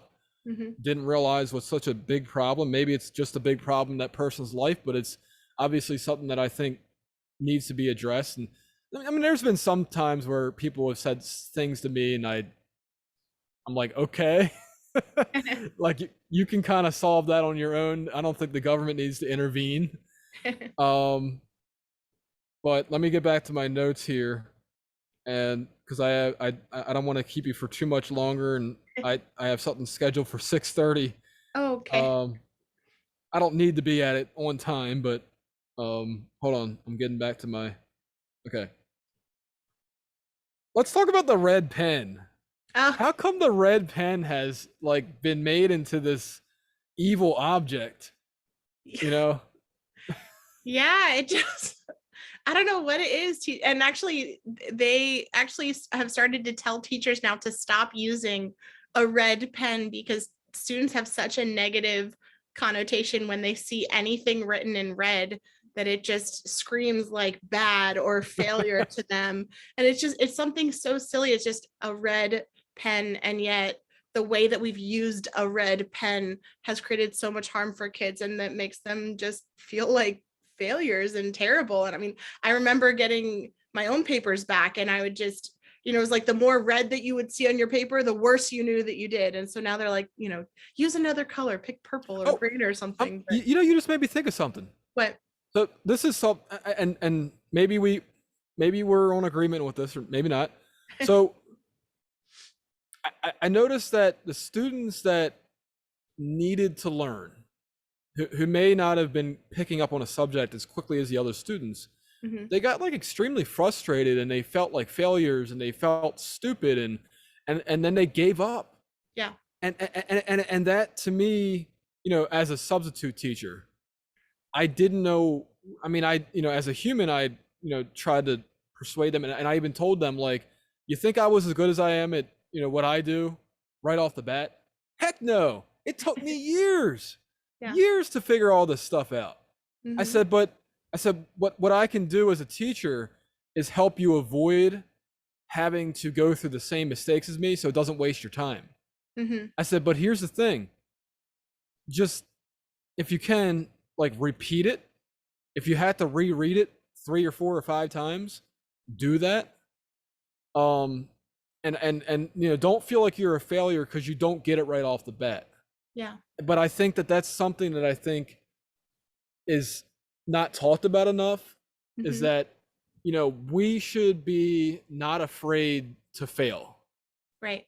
because that red pen, or that uh that moment of feeling stupid. I mean, I'll share with you what I shared before we spoke. On Monday night, right before I was about to do this debate, and I had all my things set up, and the last thing I plugged in was my microphone. And I'm a sound engineer. I tend to not make mistakes, but I plugged that microphone in, and it wasn't working, and I didn't understand why. Come to find out, I didn't realize this until a day later when I looked at the situation. I said, "Oh yeah, having that tape recorder plugged into," and this is, you're not going to probably understand what I'm saying, but audio people will. When I plug in my device, my tape, I still call it a tape recorder, my portable recorder. When I plug that into the front input, the direct input of this audio interface, it defeats the input, the channel 1 input. So essentially, it doesn't work. The microphone wasn't working because I had something else plugged into another input. And I didn't, because the pressure was on. I couldn't figure that out in the moment, and so obviously I just went to the second input, and that worked perfectly fine.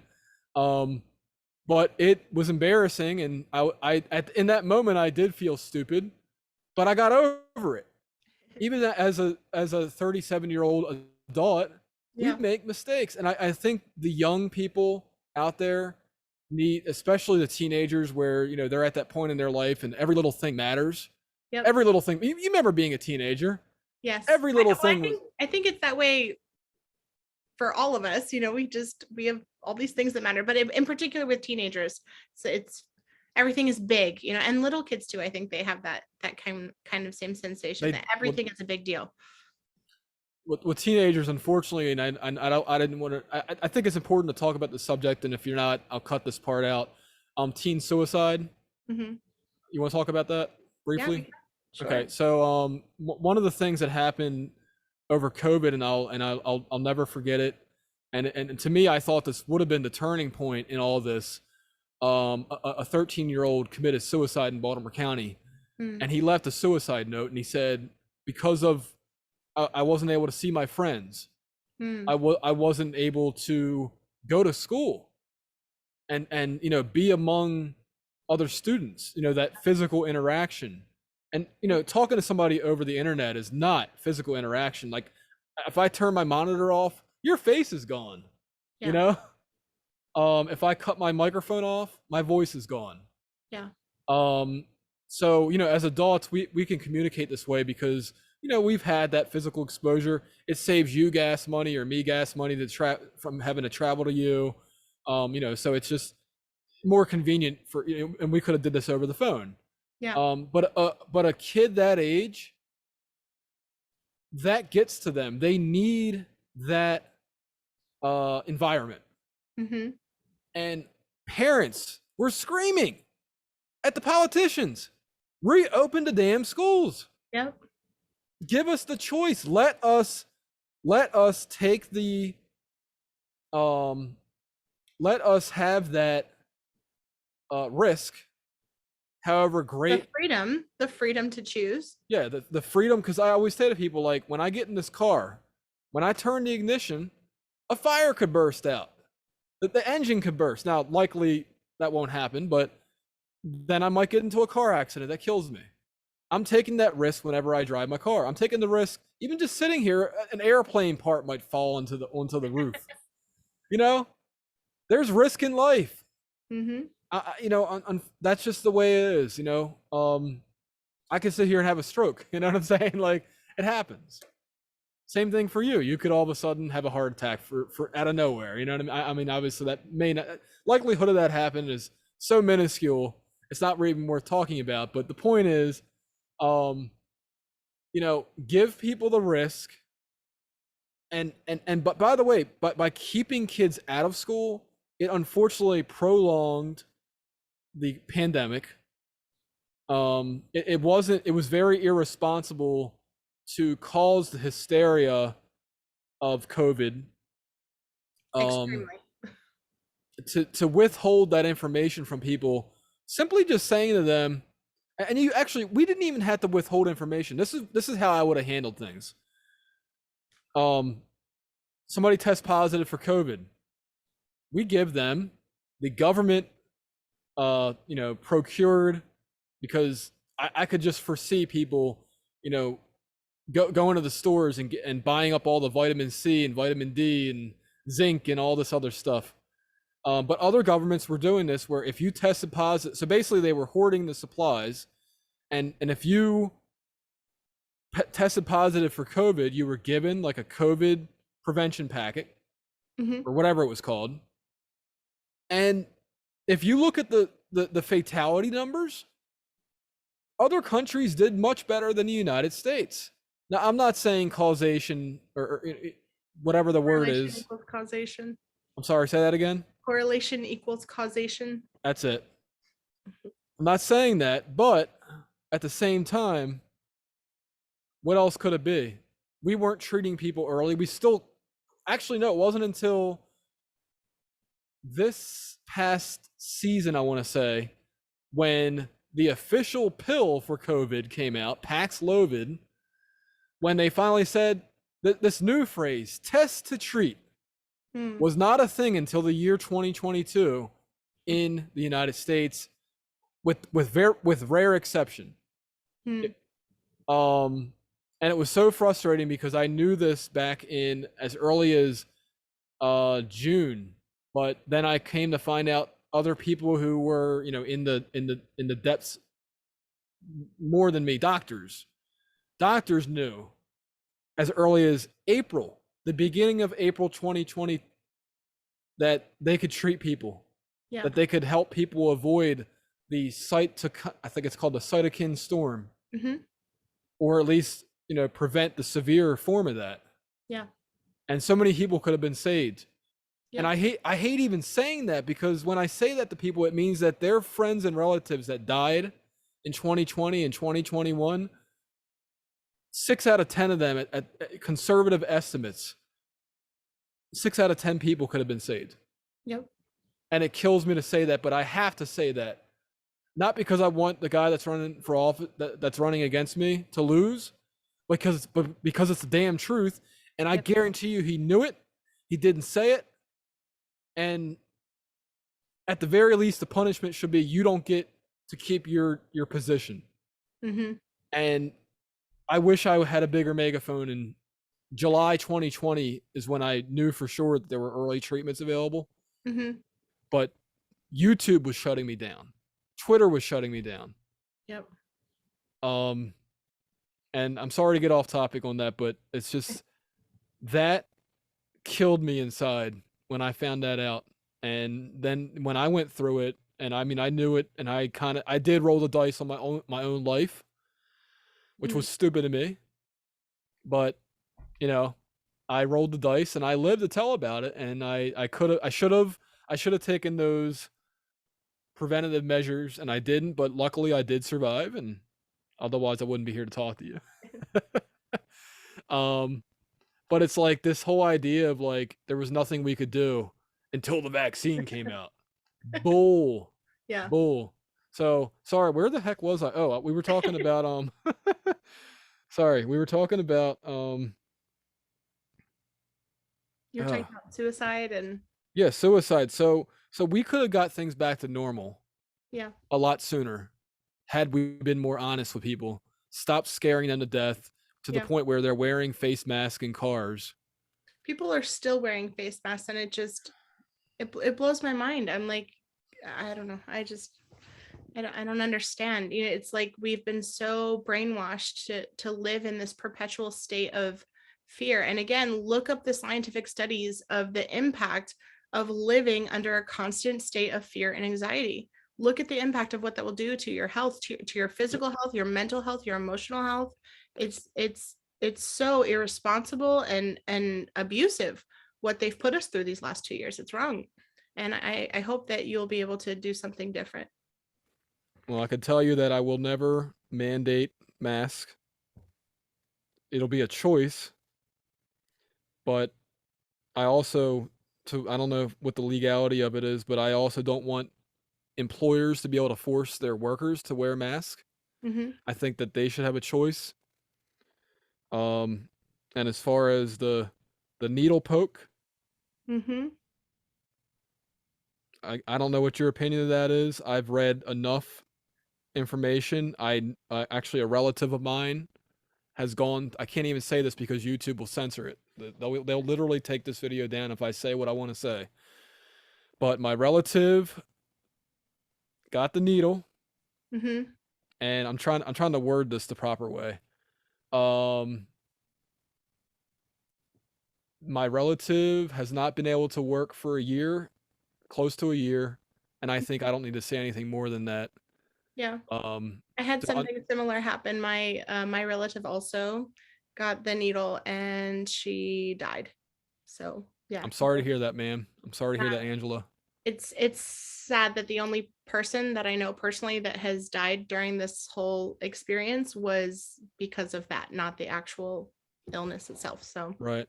yeah. Um, and I brought this up during the debate, and I thought I could get through the county executive because, and I also was careful with the way I worded what I said because I knew that the League of Women Voters NAACP video was going to be posted to YouTube, and Hmm. I didn't want that video to be taken down too.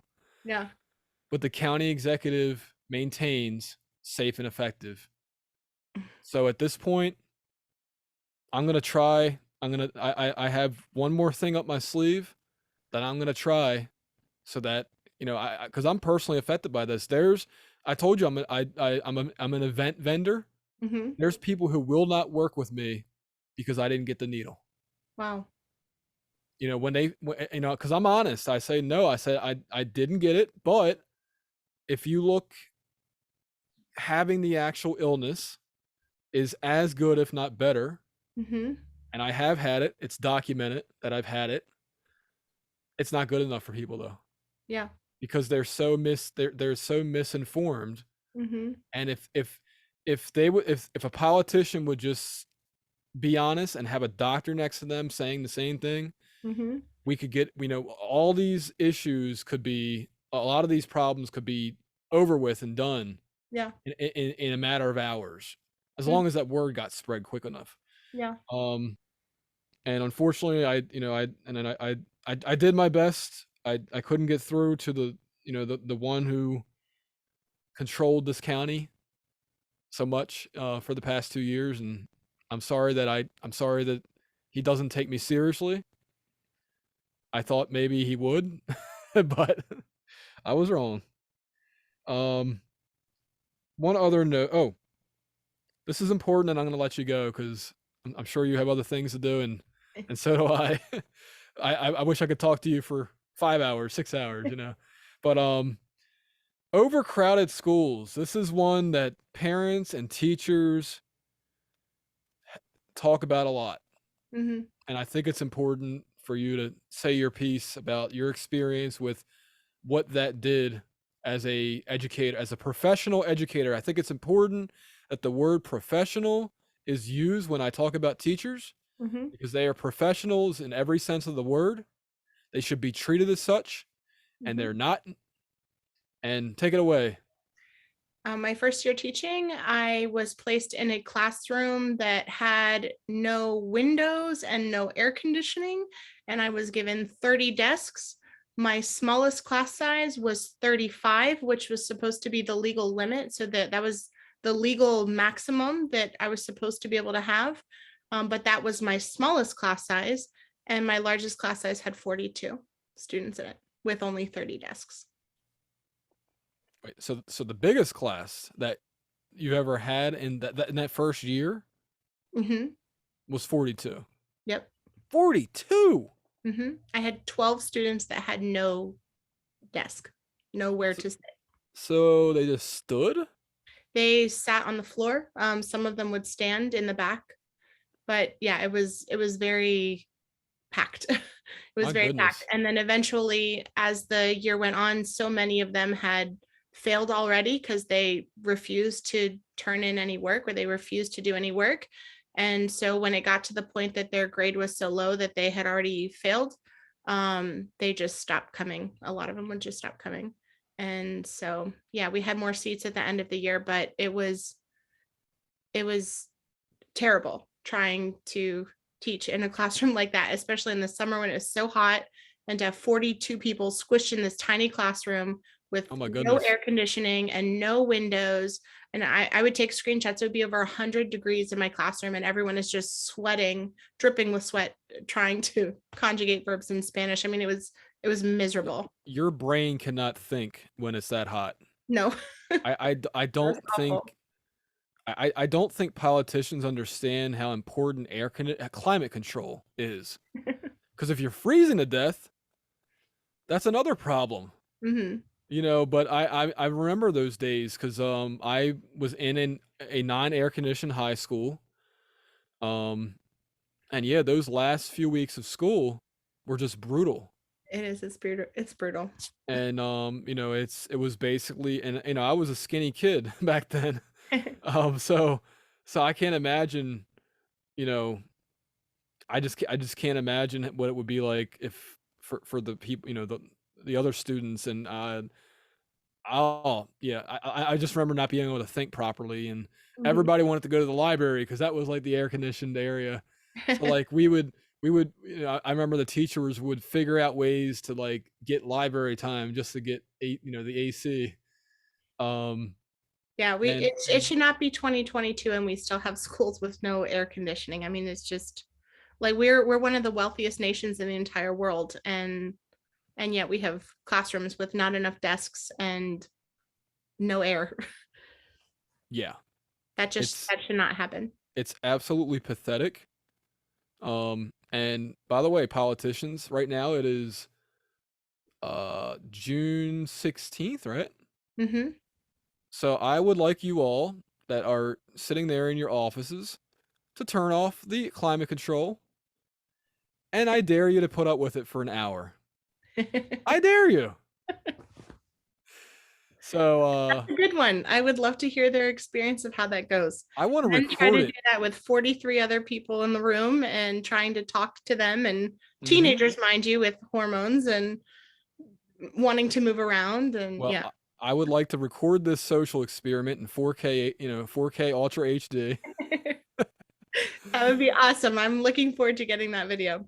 and they can turn the climate control back on once all schools in Maryland are air conditioned.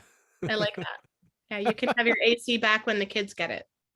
Yeah, I'm telling you. So let me double check. There's not one last important thing. Okay, so I want to wrap it up by briefly just talking about peaceful world schoolers. What Yeah. is that? So after I left the classroom in September of last year, I was really trying to think about what I would like to do to Hold on. contribute. Before we continue, Yeah, so I forgot to ask you. So you were actually fired over the mask. I was, yes. Yeah, I have two doctor's notes that I'm not able to medically tolerate wearing a mask. I've had a valid medical exemption, and I also have a valid religious exemption. And both of those were accepted by my district last year, but this year they just decided not to honor that. And by this And year, so last year that would have been which school year? the 2020 2021 school year. Okay. Or no, I'm sorry, 2021 to 2022. So it was like the end of last year. They accepted my medical exemption. And then this school year, so the 2020, I'm sorry, I'm got my years, but Hold 2021 on. to 2022. Yeah. So hold on. Yeah, I'm confused too. Okay. So it was. So last year was 2020 to 2021. Yeah. Yeah. So that So school year they honored my medical exemption. And then in the fall of this last year, so August 2021, they refused to honor my medical exemption, even though it had been documented and it was approved. My principal just did not want to honor that. And yeah, they ended up or they're in the process right now. I haven't been officially fired yet. I'm still in unpaid indefinite leave. Um, so they didn't even give you like an option to like do a test every week or something like that? no, they just said I had to wear a mask or be fired for insubordination. And Wow. I told them I have a doctor's note saying that I can't medically tolerate wearing a mask. And you're aware of that. And she was aware of why I couldn't. And she was like, well, you either need to wear a mask or leave. And so, yeah, she said that I was being insubordinate, and that was the end. Well, I'm sorry to hear that, especially knowing that I did send emails, and I'm sure I wasn't the only one. I'm not trying to like brag when I say this. It's just I want to tell people that I have a paper trail of evidence that I sent to these different people that were making these decision makers, Mhm. these these stakeholder decision makers, and all the other catchphrases that they use in the educational system. Mhm. um, I sent emails. I know I made social media posts with these videos of people wearing masks and blowing smoke right out of them, Mhm. which showed a visible demonstration of. And I don't even know if I can say this. I'm trying to be careful with my words, but a visible demonstration that these items of interest did not provide the Protection. I don't want to even say that word. Um, See, this is sad that I have to censor myself. The promised result. Yeah, there we go. The Yeah. promised result that we can get away with that one. They did not They did not provide the promised result that was in the mainstream thought bubble, and so basically these were being worn as decoration. Hmm. And they didn't even want to try it, like, oh, let's try one school where this is not the rule. Yeah. It could be a choice, but it's not the rule. They didn't even want to try it because they didn't want to be proven wrong. Right. And that's the thing. And I'm gonna tell people, anybody that's listening to this who's in Baltimore County, I'm willing to admit that I'm wrong. I've done it before. Go on my Twitter feed. You know, I'm wrong at least once a week that I admit to it. I say that as a joke, but like a lot of politicians, they will not admit that they're wrong. Some people don't even want to call themselves politicians. Like, to me, it's just like, yes, I am in the political field, therefore that's my word. Hmm. Um, they're unwilling to admit mistakes. They're stubborn in that. Hmm. I'm like, look, if things are wrong, it is moronic to continue down that path. Right. So thankfully, parents and students were fighting, fighting, fighting, and it took until, I believe it was March 1st for Baltimore County to get off of this moronic rule. Yeah. And guess what? They were taken off, and the cases kept going down. And they didn't want to, Surprise. yeah, and they didn't want to admit that. And it's like, look, these things are cyclic. They tend to pop up. You know, when the temperatures get colder, the heat goes on. I don't know what the scientific reason for that is. Actually, because of the vitamin D. So the less sun that we have, like sun gives us vitamin D, which boosts our immune system. Oh, So there you when go. we have less access to sun, then we have less access to vitamin D, which means our immune systems tend to, decrease. And so, yeah, so that's why most people get sick in the winter because we're not outside in the sun as much. There you go. Yep. And the windows can't be opened. Maybe that has something to do with it too. Yeah. And if you don't have a classroom where there's no windows, oh my goodness, what is that, a prison? Basically. I honestly, in 2013, I had a classroom that only windows were to the TV studio. So I can't and to the outside hallway. Uh-huh. So it technically had windows, but they just weren't to the outside. We're Just windows on the inside. so I would have loved to have had just that, I think. yeah. And nothing was, it was brutal. I can't complain, you know, you know, but we can improve the way, you know, if we're going to spend so much time and money educating young Americans. And that's the way I like to look at it. Like, this is our nation. Hmm. And it is bad that we are like not in the top 5, like as far as educational quality, and there's things that we can do. And we don't have to reinvent the wheel. You know, Yeah. we can and let's try Angela's idea. Why not? Let's try it. One school for 1 year. Let's give it a shot. And if it doesn't work, let's go back to the old system, but give it a try.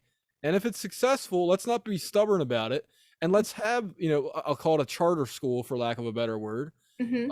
We can have these, like, would you call it, educational freedom charter schools. Yeah. Self-directed learning centers, And educational freedom charter school. That would be yeah, great. I like that. and they don't even have to be at like these official school buildings. You know, there's so much open Open. commercial yeah, there's so much open commercial real estate right now because of the failing economy.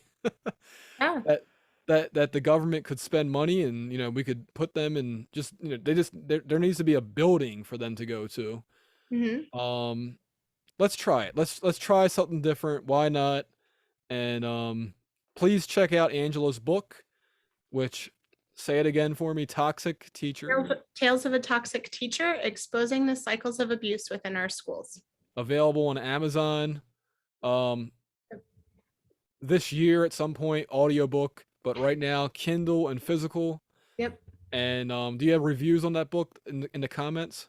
I do. I do, yeah. And you can, I can send you some of those, but yeah, feel free to look on Amazon.